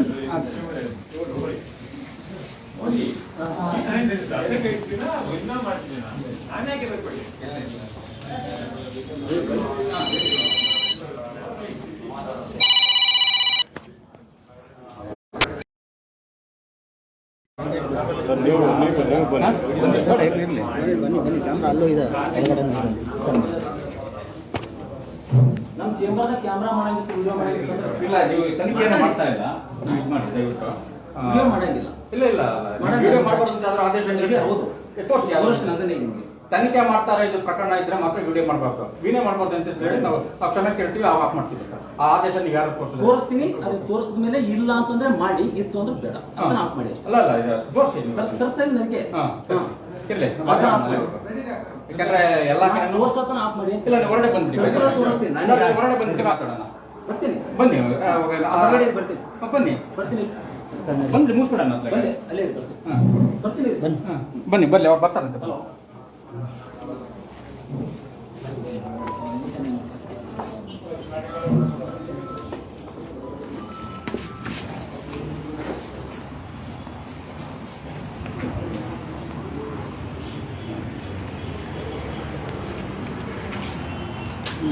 ಅದನ್ನ ಹೇಳ್ತೀರಾ ಸರ್? ಈಗ ನಾವು ಈಗ ಇನ್ಸ್ಪೆಕ್ಟರ್ ಯಾಕೋ ಗೊತ್ತಿಲ್ಲ, ಅವ್ರ ಕರ್ತವ್ಯ ಲೋಪಗಳು ಕಾಣಿಸ್ತಾ ಇಲ್ಲ ಅವರಿಗೆ. ಅವರು ನಮ್ಮ ಇದು ನೋಡ್ತಿದ್ದಂಗೆ, ವಿಡಿಯೋ ನೋಡ್ತಿದ್ದಂಗೆ ಹಲವಾರು ಸುತ್ತೋಲೆಗಳಿದಾವೆ. ಕೇರಳ ಹೈಕೋರ್ಟ್ ಇದುವರೆಗೂ ಆಗಿದೆ, ಈ ಕಡೆ ಬನ್ನಿ, ಕೇರಳ ಹೈಕೋರ್ಟ್ ಇದುವರೆಗೂ ಆರ್ಡರ್ ಕೊಟ್ಟಿದೆ, ಯಾವುದೇ ಇದರಲ್ಲಿ ಇದು ಮಾಡಬಾರ್ದು ಅಂತ ಇದೆ. ಇಲ್ಲ ಬನ್ನಿ, ಒಂದು ನಿಮಿಷ ಇರಿ, ಇಲ್ಲೇ ಬರ್ರಿ ಮೇಡಮ್, ಹೋಗ್ಬೇಡಿ ಇರಿ, ಇಲ್ಲ ಕರೀರಿ, ಒಂದು ನಿಮಿಷ ಇದು ಬರ್ತೀವಿ ಅಂತ ಹೇಳಿದ್ರಲ್ಲ ಅವ್ರು. ಇಷ್ಟು ದಿನ 8 ದಿನ ಕೂತಿದ್ದಾರೆ, 8 ದಿನದಿಂದ ಯಾರು ಕೇಳ್ತಿಲ್ಲ, ಇವಾಗ ಬಂದಿದ್ದಾರೆ, ಇವಾಗ ಕರೀತಾ ಇದ್ರ ಸರ್? 8 ದಿನದಿಂದ ಇಲ್ಲ ಕೂತಿದ್ದೀರಲ್ಲ ನೀವು? 8 ದಿನದಿಂದ ಹೀಗೆ ಕೂತಿದ್ದಾರೆ, ಅವತ್ತವರೆಗೂ ಯಾರು ಮಾತಾಡ್ತಿಲ್ಲ, ಇವಾಗ ಕರೀತಾ ಇದಾರೆ. ಅದು ವಿಡಿಯೋ ಮಾಡಂಗಿಲ್ಲ ಅಂತಾರೆ, ಅದು ದಾಖಲೆ ಕೇಳಿದ್ರೆ ದಾಖಲೆ ಕೊಡ್ತೀವಿ ಅಂತಾರೆ. ನಮ್ಮ ಹತ್ರ ಇದೆ, ದಾಖಲೆ ಇದೆ, ನಾವು ಕೊಡ್ತೀವಿ. ಅದು ಈಗ ಇನ್ಸ್ಪೆಕ್ಟರ್ ಬಂದಿದ್ದಾರೆ, ಅವ್ರಿಗೆ ಎಲ್ಲ ವಿವರ ಗೊತ್ತಿರುತ್ತೆ ಅನ್ಕೊಂಡು ನಾನು ಮಾತಾಡಿದ್ರೆ ವಿಷಯನೇ ಗೊತ್ತಿಲ್ಲ ಅವರಿಗೆ. ಕಂಪ್ಲೇಂಟ್ ಆಗಿ ಏನ್ ವಿಷಯ ಏನು ಅಂತ ಈಗ ಅವರಿಗೆ ಸಂಬಂಧಪಟ್ಟವ್ರ ಹತ್ರ ಯಾವ ದೂರ ಇದು ಏನು ಅಂತ ಕೇಳ್ತಿದ್ದಾರೆ. ಅಂದ್ರೆ ಎಷ್ಟು ಬೇಜವಾಬ್ದಾರಿ ಇನ್ಸ್ಪೆಕ್ಟರ್ ಇದ್ದಾರೆ ಇವರು, ವೀರಣ್ಣ ಅಂತ ನೀವು ಹೇಳ್ಕೋಬೇಕು. ಬ್ಯಾಡ್ರಳ್ಳಿ ಇನ್ಸ್ಪೆಕ್ಟರ್ ಈ ವಿಷಯನೇ ಗೊತ್ತಿಲ್ಲ ಇವರಿಗೆ. ಒಂದು ಕಂಪ್ಲೇಂಟ್ ಆಗಿ ಹೆಣ್ಸಾಗಿದೆ, ಒಂದು ಮಗು ಕಾಣೆಯಾಗಿದೆ ಅಂತಂದ್ರೆ ಏನ್ ವಿಷಯ ಗೊತ್ತಿಲ್ಲ ಅಂದ್ರೆ ಇವ್ರು ಯಾವ ರೀತಿ ಕರ್ತವ್ಯ ನಿರ್ವಹಿಸ್ತಾರೆ, ಯಾವ ರೀತಿ ಇವರು ಇದನ್ನು ಮಾಡ್ತಾರೆ. ಅಲ್ಲಿ ಹೋಗಿ ವಿಷಯ ಕೇಳೋಣ ಅಂತ ಅಂದ್ರೆ ಇಲ್ಲಿ ವಿಡಿಯೋ ಮಾಡಂಗಿಲ್ಲ ಅಂತಾರೆ. ವಿಡಿಯೋ ಮಾಡಿ ತೋರಿಸಿ ಅಂತ ಹೇಳಿದ್ವಿ ನಾವು, ಯಾವ್ದಾದ್ರು ಆದೇಶ ಸುತ್ತೋಲೆ ಇದ್ರೆ ತೋರಿಸಿ ನೀವು ಅಂತ, ತೋರಿಸ್ತೀವಿ ಅಂತಂದ್ರು. ಇಲ್ಲ ಬಂದ್ಬಿಡಿ ಹೊರಗಡೆ ನಾವು ಮಾತಾಡ್ತೀವಿ ಅಂತಂದ್ರೆ ಈಗ ಅವ್ರಿಗೆ ದೂರ ಕೊಟ್ಟರೆ ಇವಾಗ ಕರಿತಾ ಇದಾರೆ ನಮ್ಮ ಎದುರುಗಡೆ. ದಿವಸ ಬೆಳಗಿನ ಸಾಯಂಕಾಲ ತನಕ ಕೂತಿರ್ತಾರೆ, ಇಲ್ಲೇ ಹೋಗ್ತಾರೆ ಬರ್ತಾರೆ. ಅವ್ರಿಗೆ ಏನು ಕೇಳಲ್ಲ ಇದುವರೆಗೂ. ಯಾಕೆ ಕೂತಿದ್ರೆ ಬೆಳಗಿನ ಸಾಯಂಕಾಲ 8 ಗಂಟೆಯಿಂದ ಯಾಕೆ ಕೂತಿದ್ರೆ ಅಂತ ಅವ್ರಿಗೆ ಇದುವರೆಗೂ ಕೇಳೋಂತ ಇದು ಮಾಡಲಿಲ್ಲ. ಆದ್ರೆ ಈಗ ನಾವು ಬಂದ ಮೇಲೆ ಇವಾಗ ಅವರಿಗೆ ನಮ್ಮ ಸಪರೇಟ್ ಆಗಿ ಕರೆದಿ ಇದೇ ಕೇತೆ ಸಪರೇಟ್ ಆಗಿ ಒಂದು ರೀತಿಯಲ್ಲಿ ಇವರು ಅಜೆಂಡಾಗಳು ಬನ್ನಿ ಸರ್.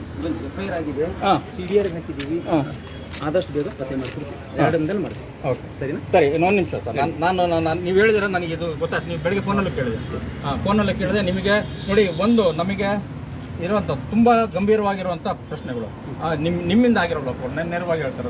ಏನಂತಂದ್ರೆ ಅವರು ದೂರ ಕೊಡ್ತಾರೆ, ಒಂದು ಕೈಯಲ್ಲಿ ಬರ್ಕೊಂಡ್ ಬಂದಿರ್ತಾರೆ, ಅದನ್ನ ಇಸ್ಕೊಂಡು ಇಲ್ಲಿ ಟೈಪ್ ಮಾಡ್ತಾರೆ, ಇಲ್ಲಿ ನಿಂತು ಬಂದು ಕಂಪ್ಲೇಂಟ್ ತಪ್ಪೆಂದು ಹೇಳಿ. ಅಲ್ಲ ಕಂಪ್ಲೇಂಟ್ ಓದಿಲ್ಲ ನಾನು. ಅಲ್ಲ ಕಂಪ್ಲೇಂಟ್ ತಪ್ಪಿದೆಯಲ್ಲ ನೋಡಕ್ಕೆ ನಮ್ಮ ಕೈಯಲ್ಲಿ ಇಲ್ವಲ್ಲ, ಕಂಪ್ಲೇಂಟ್ ಅವ್ರ ಕೈಯಲ್ಲಿ ಇಲ್ವಲ್ಲ. ಅಲ್ಲ ಇಲ್ಲಿ ಕೇಳಿ ಬರ್ತೀನಿ, ಅಲ್ಲಿಗೆ ಬರ್ತೀನಿ ಸರ್. ದಯವಿಟ್ಟು ಕೇಳಿಸ್ಕೊಬಿಡಿ ಅವ್ರು ಹೇಳೋದು. ಇದು ಯಾವ್ರೇ ದೂರ ಕೊಟ್ರು ದೂರುದಾರರಿಗೆ ಕಂಪ್ಲೇಂಟ್ ಕಾಪಿ ಸಹಿತ FIR ಕಾಪಿ ಕೊಡ್ಬೇಕು. ಇವತ್ತಿನವರೆಗೂ ನೀವು ಅವ್ರಿಗೆ ಕೊಟ್ಟಿಲ್ಲ. ಇದು ಮ್ಯಾಂಡೇಟರಿ ಹೌದಲ್ಲ, ಉಲ್ಲಂಘನೆ ಆಯ್ತಲ್ಲ ನಿಮ್ಮಿಂದ. ಹೇಳಿದ್ರು ನಮ್ಮ ನೀವು ಅವ್ರು ಯಾಕೆ ಕೇಳ್ಬೇಕು ಸರ್? ನಿಮ್ದು ಒಂದು FIR ಕಾಪಿ ನಿಮ್ಗೆ ಕೊಡಲ್ಲ ಸರ್, ನಿಮ್ ಕರ್ತವ್ಯ ಅಲ್ಲ ಸರ್. ಕೂಲ ಮಾತಾಡಬೇಕು, ಕೂಲಾಗಲ್ಲ ಈಗ ಮ್ಯಾಂಡೇಟರಿ ಹೌದಲ್ವಾ? ಹೌದು, ಪತ್ತೆ ಮಾಡ್ಬೇಕಲ್ಲ. ಆಮೇಲೆ ಏನ್ ಮಾತಾಡ್ತೀನಿ ಸರ್. FIR ಕಾಪಿ ಕೊಡ್ಬೇಕಿತ್ತು, ಮ್ಯಾಂಡೇಟರಿ ಹೌದಲ್ಲ ಸರ್. ಕಂಪ್ಲೇಂಟ್ ನೀವಲ್ವಾ? ನೀವು ಕಂಪ್ಲೇಂಟ್ ಇದ್ದೀರಿ, ಬನ್ನಿ, ನಿಮ್ಮ ಮಗಳಿಗೆ ನಾವು ಪತ್ತೆ ಮಾಡಲ್ಲ. ನಾವು ನೀವು ಮಾಡದೇ ಇರೋದಕ್ಕೆ ಬಂದಿರೋದು ಇಲ್ಲಿವರೆಗೂ. ಆಮೇಲೆ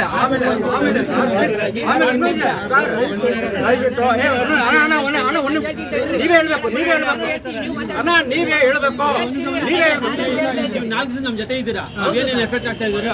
ಇಲ್ಲ ಅಣ್ಣ ಒಂದು ನಿಮಿಷ,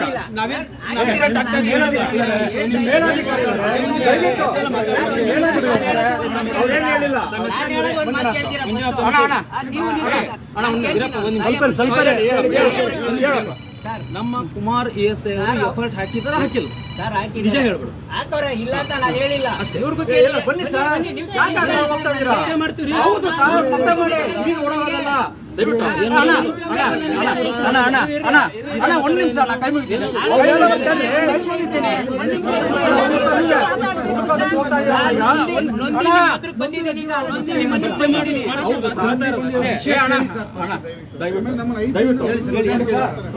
ನಾವು ಒಂದು ವಿಷಯಕ್ಕೂ ಒಂದು ಒಳ್ಳೆ ಉದ್ದೇಶ ಬಂದಿದೆ. ಧ್ವನಿ ಜಾಸ್ತಿ ಇರಬಹುದು, ಆದ್ರೆ ನಾವೆಲ್ಲ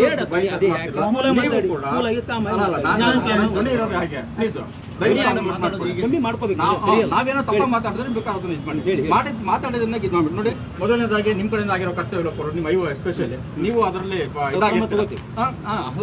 ಅದಾದ್ಮೇಲೆ ನೋಡಿ ನಾವು ಅದಕ್ಕೆ ದೂರ ಕೊಡಕ್ಕೆ ಇದ್ದಿದೆ. ಅವರು FIR ಕಾಪಿ ಕೊಟ್ಟಿಲ್ಲ, ಇದಿಲ್ಲ. ಆಮೇಲೆ ಇವರು 8 ದಿವಸ ಬಂದು ಇಲ್ಲಿ ಕೂರ್ತಾರೆ, ಸಾಯಂಕಾಲ ಹೋಗ್ತಾರೆ. ನಿಮ್ಮ ಐವ ಮಕ್ಕ ನಿಮ್ಮ ಮಕ್ಕ ಇವತ್ತು ನೋಡಿಲ್ಲ. ಇವನ್ ಕೆಲಸ ಮಾಡಿ, ಏನಿದು ಕೆಲಸ ಮಾಡಿ ಅಂತ ಹೇಳ್ತಾ ಇದ್ದೀನಲ್ಲ.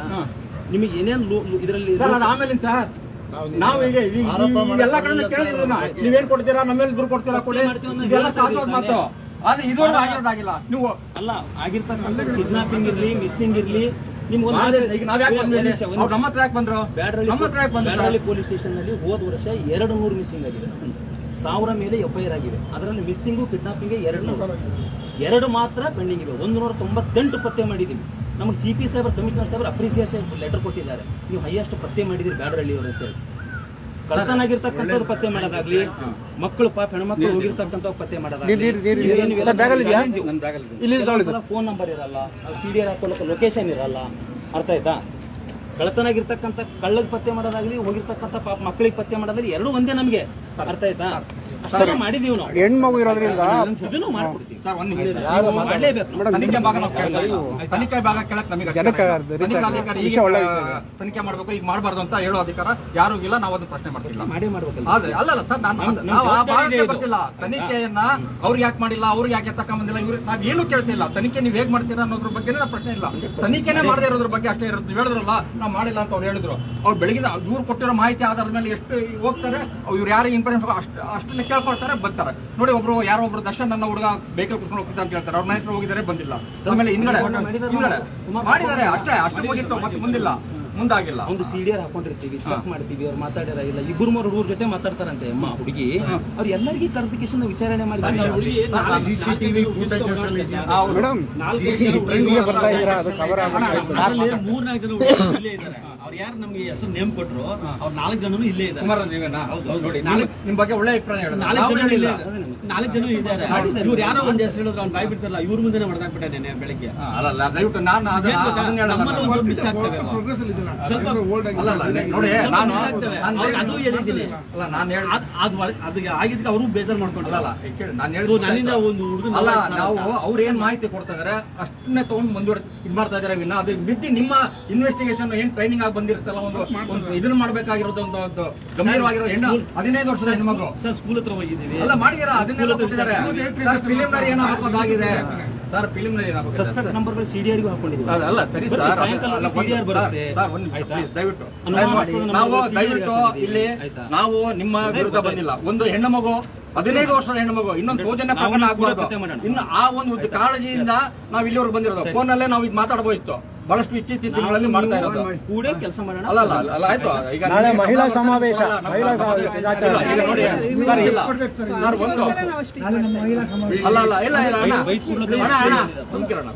ವಿಷಯ ಡೈವರ್ಟ್ ಆಗೋದು ಬೇಡ. ನೋಡಿ ಸರ್, ಈಗ ನೀವು ಮೊದಲನೇದಾಗಿ ನೋಡಿ, ಈ ವಿಷಯನೇ ನಿಮ್ಗೆ ಗೊತ್ತಿಲ್ಲ. ಈಗ ನನಗೆ ಕೇಳಿದ್ರೆ FIR ಆಗಿದೆ ಅಂತ ನನಗೆ ಕೇಳಿದ್ರಿ ಅಂದ್ರೆ ಒಂದು ಗಂಭೀರವಾಗಿರೋ ಪ್ರಕರಣ. ಅಲ್ಲ, ನಾನು ಹೇಳಿದ್ನಲ್ಲ ಮಗು ಇದಾಗಿದೆ ಅಂತ ಹೇಳಿದ್ನಲ್ಲ. 15 ವರ್ಷ ಕುಮಾರ್ ಫೋನ್ ಕೇಳಿದೆ ನಾನು. ಅದೇನಪ್ಪ ಅಂತಂದೆ ನನ್ನ ಗಮನಕ್ಕಿದೆ ಚೈತ್ರದು. ಇಲ್ಲ, ನೀವು ನನ್ನ ಮಾತಾಡೋಣ. ಆಮೇಲೆ ಇದೇ ACP ನಂಗೆ ಗೊತ್ತಾ? ACP ಯಾರು ಸರ್ ಇದಕ್ಕೆ? ತೇಲಿ ಸರ್ ಅಂತ ಯಾಕೆ? ಅಲ್ಲ, ನಾನು ಮಾಡಿದೆ ಫೋನ್ ಹೋಗಿಲ್ಲ. ಯಾವ ಇದಕ್ಕೆ ಬರುತ್ತೆ? ಕೆಂಗೇರಿ ಸಬ್ ಡಿವಿಷನ್ ಮಾಡಿದೆ. ಅವ್ರು ನಂದು ಬರಲ್ಲ ಅಂತ ಬ್ಯಾಟರ್ ಇನ್ನೊಂದು 7000 ನಂಬರ್ ಗಮನಕ್ಕಿಲ್ಲ. ಅವರು ಫೋನ್ ಹೋಗ್ಲಿಲ್ಲ. ಹುಡುಗರಿಗೆ ತಂದು ವಿಚಾರಣೆ ಮಾಡಪ್ಪ, ಟೈಟ್ ಮಾಡಪ್ಪ, ಕೂಡ್ಸಪ್ಪ, ಇಂಟ್ರೋಗೇಷನ್ ಮಾಡಪ್ಪ ಅಂತ ಎಲ್ಲ ಹೇಳಿದೀವಿ ನಾವು. ಅಲ್ಲ, ಒಂದೇ ಅಂತಲ್ಲ, ಇನ್ನೂ ನಮ್ಮಲ್ಲಿ ಮಿಸ್ಸಿಂಗ್ ಕೇಸ್ ಪೆಂಡಿಂಗ್ ಸರ್. ಇದು ನೋಡಿ, ಇದರ ಗಂಭೀರತೆ ಇದರ ಗಂಭೀರತೆ ಹೇಳ್ತೀನಿ ದಯವಿಟ್ಟು. ಇದನ್ನ ಒಂದು 15 ವರ್ಷ ಹೆಣ್ಮಗು ಅಂದಾಗ ಅವ್ರಿಗೆ ಹೇಗೆ ನಿಜ ಬರುತ್ತೆ? 8 ದಿವಸ ಇವತ್ತು 7 ಸಾಗಿದೆ, 8 ದಿವಸ ಆಗಿದೆ, ಇವತ್ತು 8 ಸರ್. ಇರ್ಲಿ, ನಾನು ಅದನ್ನ ಹೇಳ್ತೀನಿ. ನಾವ್ ಯಾಕೆ ನೀವು ಇಲ್ಲೇ ಕರ್ದಿ ಒಂದು ಚೇಂಬರ್ ಅಲ್ಲೇ ಕರ್ದಿ ಅಣ್ಣ, ನಮ್ಮ ಮನೆ ಮುಂದೆಗಡೆ ಹೋಯ್ತಾ ಇರೋದು ನಾನೇ ಪ್ರೂಫ್ ಕೊಟ್ಟಿದ್ದೀನಿ. ಎಲ್ಲ ಕೊಟ್ಟಿದ್ದಾರೆ. ಎಲ್ಲಾ ಸರ್ಕಲ್ CC ಕ್ಯಾಮ್ರಾ ಎಲ್ಲೆಲ್ಲ ಸಿಕ್ಕಿದೆ, ಇವ್ರು ಲಭ್ಯ ಆಗಿದೆ. ಅದು ಮುಂದೆ ಹೊರದು ಇವ್ರು ಮಾಡ್ಬೇಕಲ್ಲ. ಹೋಮ್ ಗಾರ್ಡ್ ಕೆಲಸ ನೀವು ಕೊಟ್ಟಿದ್ರೆ ನಾನು ಒಂದು ದಿವಸ ಹುಡುಕಿ ಕೊಡ್ತಿದ್ದೆ ಸರ್. ಖಂಡಿತ ನಾವು ನೋಡಿ ಬಂದಿದ್ದು ಒಳ್ಳೆ ಕೆಲಸ ಬಂದಿದ್ರಿ ಪಾಪ. Thank you. ಅಲ್ಲ, ನಾನು ಇನ್ನೊಂದು ಥ್ಯಾಂಕ್ ಯು ವೆರಿ ಮಚ್. ನಾವು ಹೋರಾಟ ದೊಡ್ಡ ಹೋರಾಟನೇ ಮಾಡಿದೀವಿ ನಾವು. ಇಲ್ಲ ಈಗ ಮೊದಲನೇ ಪ್ರಶ್ನೆ 14 ದಿನ ಪಾದಯಾತ್ರೆ. ಸರ್ ಒಂದು ನಿಮಿಷ ಇರಿ, ಅವರು ವಿಷಯ ಡೈವರ್ಟ್ ಆಗೋದು ಬೇಡ. 15 ವರ್ಷ ಹೆಣ್ಮಗು ಯಾವ ರೀತಿ ದುರುಪಯೋಗ ಆಗ್ಬೋದು ಅನ್ನೋದನ್ನ ನಾವು ಊಹೆ ಮಾಡ್ಕೊಂಡು ಹೇಳ್ಬೋದು. ಇವನ್ನ ಖಚಿತವಾಗಿ ಹಿಂಗೆ ಹೇಳಕ್ಕಾಗಲ್ಲ. ಯಾವ ರೀತಿ ಆಗ್ಬೋದು. ಮನೆ ಕೆಲಸಕ್ಕೆ ಕಿಡ್ನಾಪ್ ಕಳಿಸ್ಬೋದು, ಬಾಂಬೆ ಕಿಡ್ನಾಪ್ ಕಳಿಸ್ಬೋದು, ಬೇರೆ ದುರುದ್ದೇಶ ಮಾಡಿರೋದು ಇದು ಮಾಡ್ಬೋದು. ಅದು ಯಾರು ಹೇಳಿದ್ರಲ್ಲ ಇವರು ಅವ್ರು ಯಾರಿಗೆ ತೋರಿಸಿದ್ರು ಅವ್ರು ಇಲ್ಲೇ ಓಡಾಡ್ತೀರಿ ಅಂತ. ಅದು ಇಲ್ಲೇ ಓಡಾಡ್ತಿದ್ರೆ ಬೇರೆ ಏನಾಗಿರುತ್ತೆ? ಏನೋ ಒಂದು ಆಗಬಹುದು. ಅನಾಹುತ ನಮ್ಮ ಕೈಲಿಲ್ಲ ಅದು. ಆದ್ರೆ ಬೇಗ ಹುಡುಕಿದ್ರೆ ನನಗೆ ಗೊತ್ತಿದೆ. ಕಿಡ್ನಾಪಿಂಗ್ ಕೇಸ್ಗಳನ್ನ ಅತಿ ನಾವು ಗಂಭೀರವಾಗಿ ಪರಿಗಣಿಸಿ ಆದಷ್ಟು ಬೇಗನೆ ಅದೇ ಆಗಿಲ್ಲ ಈ ಸ್ಟೇಷನ್ ಆಗಿಲ್ಲ ಅನ್ನೋದು ಕೆಲವೊಂದು ಪ್ರಕರಣಗಳಲ್ಲಿ ನಮಗೆ ಕೇಳಿ ಕ್ಲೂ ಇರಲ್ಲ. ಈಗ ಕೇಳಿ ಅವ್ರ ಮಗಳದ್ದು ಒಂದು ಫೋನ್ ಇಲ್ಲ ಅವಳ ಹತ್ರ. ಹೌದು ಸರ್, ಮಗಳು ಕೊಡಬಾರ್ದು ಅಂತ ಹೇಳಿ. ಇರುತ್ತೆ. ಪೊಲೀಸರು ದೇವರಲ್ಲ, ಒಂದ್ ಮಾತು ಸರ್, ನನ್ಗೆ ಗೊತ್ತಿದೆ. ಎಲ್ಲೋ ಮರ್ಡರ್ ಆಗ್ತಾ ಇದೆ, ಇಲ್ಲ ನಮಗೂ ಗಮನಕ್ಕೆ ಇರಲ್ಲ. ಹೌದು ಅದೆಲ್ಲ ಸರ್. ಅರ್ಥ ಮಾಡ್ಕೊಳ್ಳಿ. ಅವಳ ಎಮ್ಮನ್ ಒಂದು ಫೋನ್ ಇದ್ರೆ 24 hours ಅಲ್ಲಿ ಪತ್ತೆ ಮಾಡ್ತೀವಿ ನಾವು. ಸರ್, ಅದು ಲೊಕೇಶನ್ ಟೆಕ್ನಾಲಜಿ ಅಪ್ಗ್ರೇಡ್ ಇದ್ದಾಗ ಪೊಲೀಸರು ಬೇಕು ಅಂತಲ್ಲ, ಟೆಕ್ನಾಲಜಿ ಯಾರಿಗೆ ಆಕ್ಸೆಸ್ ಇರುತ್ತೆ ಅವರೆಲ್ಲರೂ ಮಾಡ್ಬೋದು. ನಾನು ಅದು ವಿಶೇಷ ನಿಮಗೆ ಅಂದ್ರೆ ಪ್ರಯೋಜನ ಇದೆ. ಅಲ್ಲಲ್ಲ, ಆಕ್ಸೆಸ್ ಇದ್ರೆ ಅಂತ ಹೇಳಿದ ಅದನ್ನೇ. ಅಂದ್ರೆ ನಿಮಗೆ ತನಿಖಾಧಿಕಾರಿಗೆ ವಿಶೇಷವಾದ ತರಬೇತಿ ಕೊಟ್ಟಿರ್ತಾರೆ. ಯಾವುದೋ ಸಾಕ್ಷಿ ಇಲ್ಲದಾಗ ಹೇಗೆ ಪ್ರಕರಣಗಳನ್ನ ಹೊರಗೆ ತೆಗಿಬೇಕು, ಯಾವುದೇ ಇದು ಮಾಡ್ತೀವಿ. ಹಾಗಾಗಿ ಹೇಳ್ತಿರೋದು ನೋಡಿ. Thank you. ಕಾರ್ತಿಕ್ ಅವ್ರು ಇದುವರೆಗೂ ಅವ್ರು ನೋಡಿಲ್ಲ ಅಂತಂದ್ರೆ ಎಷ್ಟು ಬೇಜವಾಬ್ದಾರಿ ತನಿಖಾಧಿಕಾರಿ ನೀವು ಅರ್ಥ ಮಾಡ್ಕೊಂಡು ದಯವಿಟ್ಟು ನಾವು ಆಕ್ರೋಶ ತೀರ್ಕೊಂಡಿದ್ದಾರೆ. ಅಲ್ಲ ಇರ್ಬೋದು ಅದನ್ನ ಅರ್ಥ ಸರ್. ಮಾಡ್ಕೊಳ್ಳಿ. ನೀವು ಬೇರೆ ಕೊಡ್ಬೇಕಲ್ಲ, ಬೇರೆ ವರ್ಗಾವಣೆ ಮಾಡ್ಬೇಕಲ್ಲ. ಮತ್ತೆ ತೀರ್ಕೊಂಡಿದ್ದಾರೆ, ನಾನೇ ರಜೆ ಈಗ ತನಿಖಾಧಿಕಾರಿ ನೋಡಿ ಸರ್, ತನಿಖಾಧಿಕಾರಿ ನೋಡಿ ನಾನೇ ತಗೋತೀನಿ. ಸರ್, ದೂರದ- ಇನ್ವೆಸ್ಟಿಗೇಷನ್ ನಾನೇ ತಗೋತಾ ಇರೋದು. ಖಂಡಿತ ತಗೊಳ್ಳಿ. ಯಾಕಂದ್ರೆ ಇದುವರೆಗೂ ನೀವು ತಗೊಳ್ಳಿಕ್ಕೆ ನಾವು ಬಂದಿರೋದು ಇಲ್ಲಿಗೆ. ಯಾಕಂದ್ರೆ ತನಿಖಾಧಿಕಾರಿ ಮುಖ ನೋಡಿಲ್ಲ, ಇನ್ಸ್ಪೆಕ್ಟರ್ ಮುಖ ನೋಡಿಲ್ಲ ಅವ್ರಿಗೆ ಮಾತ್ರ. ನಾನೇ ತನಿಖೆ ತಗೊಂಡು ನಾನೇ ಬೇಗ ಪತ್ತೆ ಮಾಡಿ ನಾನೇ ನಿಮಗೆ ಫೋನ್ ಹಚ್ತೀನಿ. ಆಮೇಲೆ ಅಲ್ಲ ಯಾಕಂದ್ರೆ ನೋಡಿ ಸರ್, ಸರ್ ಒಂದ್ ನಿಮಿಷ, ನಾನು ಇನ್ನೊಂದಷ್ಟು ನಾವು ಸಾರ್ವಜನಿಕ ಸರ್, ಇದು ಇನ್ನೊಂದು ವಿಷಯ ಇದೆ. ಒಂದು ಕಾಪಿ ಡಿಸಿಪಿ ಹೋಗುತ್ತೆ ಅಲ್ವಾ, FIR ಕಾಪಿ. ಅವರು ಅದಕ್ಕೊಂದು ACP ನೀವು ACP ಮಾಡಿ ಟೀಮ್ ಮಾಡಬೇಕು. ಅರ್ಥ ನೋಡಿ, ಮಾಡಿ. ನಾನು ಯಾಕೆ ಹೇಳ್ತಾ ಇದ್ದೀನಿ ಅಂದ್ರೆ, ಬಡವರಿಗೆ ನ್ಯಾಯ ಸಿಗಲ್ಲ ಅನ್ನೋದು ಸತ್ಯ ಅನ್ನೋದಾಗ್ತಾ ಇದೆ. ಯಾಕೆಂತಂದ್ರೆ ನೋಡಿ, ಶ್ರೀಮಂತರಾದ ಇದಕ್ಕೊಂದು 4 ತಂಡ ಆಗಿ ಇನ್ನೊಂದೇನಾಗಿ ಪ್ರಭಾವಿಗಳಾಗಿದ್ರೆ ಇದೆಲ್ಲ ಆಗ್ತಾ ಇತ್ತು. ಒಂದೇ ಮಾತು ಇದಾಗಿಲ್ಲ ಅಂತ. ಹೇಳಿ ನಾ ಹೇಳೋದು. ಒಳ್ಳೇದಕ್ಕೆ ಬಂದಿದ್ದೀರಾ, ದೇವ್ರು ಒಳ್ಳೇದು ಮಾಡ್ಲಿ. ನೀವು ಬಂದಿದ್ದು ಒಳ್ಳೇದಕ್ಕೆ, ನಾವೇ ಅಂತ ನಮ್ಮ ಕೆಲಸ ಮಾಡಿ ಬೇಗ ಪತ್ತೆ ಮಾಡ್ತೀವಿ. ಅಲ್ಲ, ನಾನು ನೀವು ಅವ್ರಿಗೆ ವಿಶ್ವಾಸದಿಂದ ಕರೆದಿ ಒಂದು ವಿಶ್ವಾಸದ ಮಾತು, ಆತ್ಮವಿಶ್ವಾಸ ತುಂಬುವಂತ ಮಾತು ಹೇಳಿದ್ರೆ ಆಮೇಲೆ ಬರ್ತಾರೆ ಮಾಡ ಹೇಳಿದ್ರೆ ನಾವಿಲ್ಲಿ ಬರುವಂತ ಅವಶ್ಯಕತೆ ಇರಲಿಲ್ಲ. ದಯವಿಟ್ಟು ನಾಳೆ ಇದು ಮಹಿಳಾ ದಿನಾಚರಣೆ. ನನ್ನ ಸ್ವಂತ ತಂಗಿ ಅಂತ ತಿಳ್ಕೊತೀನಿ, ಆಯ್ತಾ? ನನ್ನ ಸ್ವಂತ ತಂಗಿ ಅಂತ ತಿಳ್ಕೊಂಡು ಮಾಡಿ ಸರಿನಾ? ಇಲ್ಲಿ ಏರೋಳಿ ಇಲ್ಲೇನೆ ಠಾಣೆ ಸಮೀಪದಲ್ಲಿ ನೀವು ಬಂದಿದ್ದೀರಲ್ಲಪ್ಪ, ಚೈತ್ರ ಅಲ್ವಾ? ನಮ್ಮ ತಂಗಿ ಇದ್ದಂಗಮ್ಮ, ನಾನು ಬೇಗ ಪತ್ತೆ ಮಾಡಿ, ಆಯ್ತಾ? ಡೋಂಟ್. ನಮ್ಮ ಮನೆ ಎಲ್ಲೂ ಮಗಳು ಕೂಡ ಮಗು ಇನ್ನೂ ಕೂಡ ಹೇಳಿಲ್ಲ ಲೈವ್ ಅಲ್ಲಿ. ಸರ್, ನಿಮ್ಮ ಯಾಕಂದ್ರೆ ಠಾಣೆ ಸಮೀಪದಲ್ಲಿ ಇಲ್ಲಿ ಒಂದು ಏರೋಳಿಂದ ಬಸ್ಗಳು ಹೊರಡ್ತಾ ಇರ್ತವೆ. ಅಲ್ಲಿ ಬರೀ ಟ್ರ್ಯಾಕ್ಟರ್ನವ್ರು ನಿಂತಿರ್ತಾರೆ, ಆಟೋದವ್ರು ನಿಂತಿರ್ತಾರೆ, ಹೆಣ್ಣು ಮಕ್ಕಳು ರಸ್ತೆಯಲ್ಲಿ ಬೀದಿ ಯಾವ ಗಳಿಗೆ ಯಾವ ವಾಹನ ನೀವು ಅವರು ಮಾತಾಡೋದು ವಿಷಯ ಇದನ್ನೆಲ್ಲ ಜನ ಫೋಟೋ ವೀಕ್ಷಣೆ ಮಾಡ್ತಾರೆ. ತಗೊಂಡಿದ್ದೀನಿ, ಕಂಪ್ಲೇಂಟ್ ಮಾಡಬೇಕು ಅಂತ ಇದೆ. ದಯವಿಟ್ಟು ಆ ಟ್ರ್ಯಾಕ್ಟರ್ ಮತ್ತೆ ಅಲ್ಲಿರೋರನ್ನ ಖಾಲಿ ಮಾಡ್ತೀವಿ ಸರ್. ಅಲ್ಲೊಂದು ಇದು ಹಾಕ್ಬೇಕು. ಅಲ್ಲಿ ಒಂದ್ ಏನಾರ ಹಾಕ್ಬಿಟ್ಟು ಅಲ್ಲಿ ಟ್ರ್ಯಾಕ್ಟರ್ ಸಾಯಂಕಾಲ ಆಯ್ತು ಅಂದ್ರೆ ಅವ್ರು ಯಾರೋ ಬೋಂಡ ಈಗ ಕಳಿಸ್ತೀನಿ, ಹೆಣ್ಣು ಮಕ್ಕಳು ನಿಂತ್ಕೊಳಕ್ ಆಗಲ್ಲ ಅಲ್ಲಿ. ಕಳಿಸ್ತೀನಿ ಬ್ರದರ್. ಆಯ್ತು, ಥ್ಯಾಂಕ್ ಯು. ನಾನು ಇಲ್ಲೇ ಇರೋದು. 2 days ಅಲ್ಲಿ ಮಾಡಿದ್ದು. 2 days ಆಗಿ ಸಿಕ್ಕರೆ 2 ಗಂಟೆದಾಗ ಮಾಡಿ. ಅಲ್ಲೊಂದು ಇದು ರಿಕವರಿ ಮಾಡಿದ್ದು ಒಂದು ಸರಿ ಬಂದಿದ್ದು ಅಲ್ಲಿ ಕಾಮಾಕ್ಷಿ ಪಳ್ಳಿ ಬಂದಿದ್ದು ಸರ್. ದಯವಿಟ್ಟು ಪ್ಲೀಸ್, ಯಾಕಂದ್ರೆ ಮನೆ ಮಗಳಂತ ಹೇಳೋದಲ್ಲ, ಇನ್ನೇನು ಹೇಳಿ.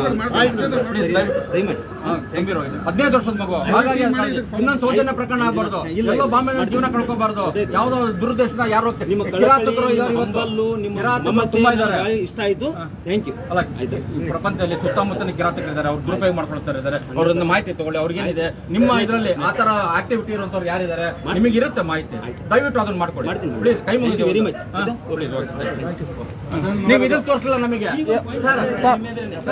ನೀವು ಲೈವ್ ಮಾಡಬಾರ ಸ್ಟೇಷನ್ ಅಂತ ಕಾಪಿ ಹಾ, ಅದೊಂದು ಕಾಪಿ ಸರ್, ಖಂಡಿತ. ನೀವು ಒಂದು ಸ್ಟೇಷನ್ ಒಂದು ಕಾಪಿ ತೋರಿಸ್ತೀನಿ. ನೋಡಿದ್ವಿ ನಾನು ಮತ್ತೆ. ಅಲ್ಲ, ನನಗೆ ಕೊಟ್ಟರೆ ನಾವು ಇದು ಮಾಡ್ತೀವಿ. ನಾವು ಅದಕ್ಕೋಸ್ಕರ ನಾವು ಕೇಳೋದು. ನ್ಯಾಯಾಲಯದ ಆದೇಶ ಸರ್, KRS ಪಕ್ಷರು ಯಾವ್ದು ಕಾನೂನು ಉಲ್ಲಂಘನೆ ಮಾಡೋದಿಲ್ಲ ಸರ್. ಕಾನೂನು ಬದ್ಧವಾಗಿ ಕೆಲಸ ಮಾಡೋದು, ಕಾನೂನು ವಿರುದ್ಧವಾಗಿ ಏನು ಮಾಡಲ್ಲ KRS ಪಕ್ಷರು. ನನ್ನ ನಂಬರ್ ಇಟ್ಕೋ. ಬಂಧುಗಳೇ, ಈಗ ಇವರು ವೀರಣ್ಣ ಮಧ್ಯವರು ನಮಗೆ ನಿಜಕ್ಕೂ ಅವರಿಗೆ ಅಸಹ್ಯ ಅನಿಸ್ತಾ ಐತೆ ಆ ವೀರಣ್ಣ ಮಠ ನೋಡಿದ್ರೆ. ಯಾಕಂದ್ರೆ ಈ ಪ್ರಕರಣದ ವಿಲವರನೇ ಗೊತ್ತಿಲ್ಲ ಅವರಿಗೆ. ಈಗ ತಗೊಳ್ತಾ ಇದಾರೆ. ಇದು ಇವ್ರು ಏನೋ ಹೇಳಿದಾರೆ ವಿಶ್ವಾಸದಿಂದ.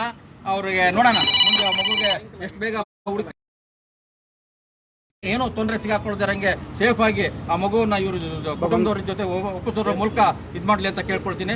ಹಾಗೆ ನಡೆಸಲ್ಲ ಅಂತ ಭರವಸೆ ಕೊಟ್ಟಿದ್ದಾರೆ. ನೋಡೋಣ ನಾನು ಅವರು ಹೇಗೆ ಇದ್ ಮಾಡ್ತಾರೆ ಅಂತ ಮಾಡ್ತೀನಿ. ಚಾಲೆಂಜ್ ಇಲ್ಲ ಇದ್ರಲ್ಲಿ, ಆದ್ರೆ ಮಗು ಸಿಗ್ಬೇಕನ್ನೋದಷ್ಟೇ. ಲೈವ್ ಎಲ್ಲಿ ಬೇಕಾದ್ರೂ ಇದು ಯಾವುದೇ ಟೈಮಲ್ಲಿ ಇಷ್ಟ ಇದ್ ಮಾಡ್ಬೋದು ಅಂತ ಅದು. ಆಮೇಲೆ ಇದು ಈ ವಿಷಯ ಇಷ್ಟು ತಿಳಿಸಿದ್ವಿ. ಆಮೇಲೆ ಇಡೀ ರಾಜ್ಯ ಜನತೆಗೆ KRS ಪಕ್ಷದಿಂದ ಒಂದು ಮನವಿ, ಒಂದು ಕರೆಯೋಲೆ ಕೂಡ. ನಾಳೆ ದಿವಸ ಇವತ್ತು ಮೊದಲನೇ ಕಾರ್ಯಕ್ರಮ ಈಗ ನಮ್ದು 6:30ಗೆ, ಸಂಜೆ 6:30ಗೆ KRS ಪಕ್ಷದ ಮತ್ತೆ ಲಂಚಮುಕ್ತ ಕರ್ನಾಟಕ ನಿರ್ಮಾಣ ವೇದಿಕೆಯಿಂದ ಯಾರೆಲ್ಲ PDS ರೇಷನ್ ಅಂಗಡಿಗಳಿಂದ ಯಾರು ನೊಂದಿದ್ದಾರೆ, ಮೋಸ ಹೋಗಿದ್ದಾರೆ, ಅದು ಹೇಗೆ ನಾವು ಸಾವಿರಾರು ಮಾಡ್ಬಿಟ್ಟಿದ್ದೀವಿ, ಆದ್ರೂ ಜನ ಇವ್ರಿಗೂ ಅವೇರ್ನೆಸ್ ಆಗಿಲ್ಲ, ಜನ ಧೈರ್ಯದಿಂದ ಹೊರಗೆ ಬರ್ತಾ ಇಲ್ಲ. ಅದರ ಒಂದು ಲೈವ್ ಕಾರ್ಯಕ್ರಮ ಯಾರೆಲ್ಲ ಸಾರ್ವಜನಿಕರು ತಮ್ಮ ಕುಂದುಕೊರತೆಗಳನ್ನ ಹೇಗೆ ಇದು ಮಾಡಬೇಕು ಅನ್ನೋದನ್ನ ನಾವು ಇವತ್ತು 6:30ಗೆ ಲೈವ್ ಬರ್ತಾ ಇದೆ. ಲಂಚಮುಕ್ತ ಕರ್ನಾಟಕ ನಿರ್ಮಾಣ ವೇದಿಕೆಯ ಫೇಸ್ಬುಕ್ ಹಾಗೂ ಕರ್ನಾಟಕ ರಾಷ್ಟ್ರ ಸಮಿತಿ ಪಕ್ಷದ ಸ್ಟೇಟ್ ಪೇಜ್ನಲ್ಲಿ ಅದು ಲೈವ್ ಬರುತ್ತೆ. ದಯವಿಟ್ಟು ಯಾರೆಲ್ಲ ನೇರವಾಗಿ ಅವರಿಗೆ ಪ್ರಶ್ನೆ ಮಾಡಿ ಕೇಳಿ. ಆ ಒಂದು ಕಾರ್ಯಕ್ರಮದಲ್ಲಿ ನಮ್ಮ KRS ಪಕ್ಷದ ರಾಜ್ಯಾಧ್ಯಕ್ಷರಾದಂಥ ರವಿಕೃಷ್ಣಾರೆಡ್ಡಿ ಅವರು, ಹಾಗೆ ನಮ್ಮ ಲಂಚಮುಕ್ತ ಕರ್ನಾಟಕ ನಿರ್ಮಾಣ ವೇದಿಕೆಯ ರಾಜ್ಯಾಧ್ಯಕ್ಷರಂತ VR ಮರಾಠೆ, ಹಾಗೂ ಜೀವನ್, ನಮ್ಮ ಈ PDS ಶಾಪಿಗಳ ಬಗ್ಗೆ ಹೆಚ್ಚಿನ ಹೋರಾಟಗಳನ್ನು ಮಾಡ್ತಾ ಬಂದಿರುವಂತಹ ರಾಜ್ಯ ಸಂಘಟನಾ ಕಾರ್ಯದರ್ಶಿ ಜೀವನ್ ಅವರು ಲೈವಲ್ಲಿ ನಿಮ್ಗೆಲ್ಲರಿಗೂ ಸಿಗ್ತಾರೆ. ದಯವಿಟ್ಟು ನಿಮ್ಮ ಕುಂದುಕೊರತೆಗಳನ್ನ ಇದನ್ನ ಹೇಳ್ಕೊಂಡು ರೇಷನ್ ಅಂಗಡಿಗೆ ಸಂಬಂಧಪಟ್ಟಂತ ಮೋಸ ಆಗ್ತಾ ಇರೋದು ಅದು ಬೇರೆ ಏನಿದೆ ನೀವು ಹೇಳ್ಬೇಕು ಅನ್ಸುತ್ತೆ ಅದನ್ನ ಲೈವಲ್ಲಿ ಬಂದು ಇದನ್ನ ಮಾಡಿ. ಇದೊಂದು ಅವಕಾಶವನ್ನ KRS ಪಕ್ಷದ ವತಿಯಿಂದ ಇಡೀ ರಾಜ್ಯದ ಜನತೆಗೆ ನಾವು ಮುಕ್ತವಾಗಿ ಹೇಳ್ತಾ ಇದ್ದೀವಿ, ಅದನ್ನು ಉಪಯೋಗಿಸ್ಕೊಳ್ಳಿ ಅಂತ ಹೇಳ್ತೀವಿ. ಹಾಗೆ ಬರುವಂತ 9ನೇ ತಾರೀಕು ಭಾನುವಾರ ನಮ್ಮ ರಾಜ್ಯ, ನಾಳೆನೇ ಇದು ಮಹಿಳಾ ದಿನಾಚರಣೆ ಇದೆ. ಹಾಗಾಗಿ KRS ಪಕ್ಷದ ವತಿಯಿಂದ ರಾಜ್ಯ ಮಹಿಳಾ ದಿನಾಚರಣೆಯನ್ನ ಕೋಲಾರದಲ್ಲಿ ನಾವು ಪ್ರಾರಂಭ ಮಾಡ್ತಾ ಇದ್ವಿ. ಇಡೀ ರಾಜ್ಯದ ಎಲ್ಲ KRS ಪಕ್ಷದ ಮಹಿಳೆಯರು, ಹಾಗೆ ಎಲ್ಲ ಮಹಿಳಾ ಬಂಧುಗಳು, ಅಭಿಮಾನಿಗಳು ಎಲ್ಲರನ್ನು ನಾವು ಈ ಮೂಲಕ ಕರಿತಾ ಇದೀವಿ. ದಯವಿಟ್ಟು ಕೋಲಾರಕ್ಕೆ ಬೆಳಗ್ಗೆ 10 ನೀವು ಅಲ್ಲಿ ಸ್ಕೌಟ್ ಭವನದಲ್ಲಿ, ನೀವು ಸ್ಕೌಟ್ ಮೈದಾನದಲ್ಲಿ ಬನ್ನಿ ಅಂತ ನಾವು ಈ ಕರೆ ಕೊಡ್ತೀನಿ. ದಯವಿಟ್ಟು ನಮಸ್ಕಾರ. ಜೈ ಹಿಂದ್, ಜೈ ಕರ್ನಾಟಕ, ಜೈ KRS. ಕರ್ನಾಟಕ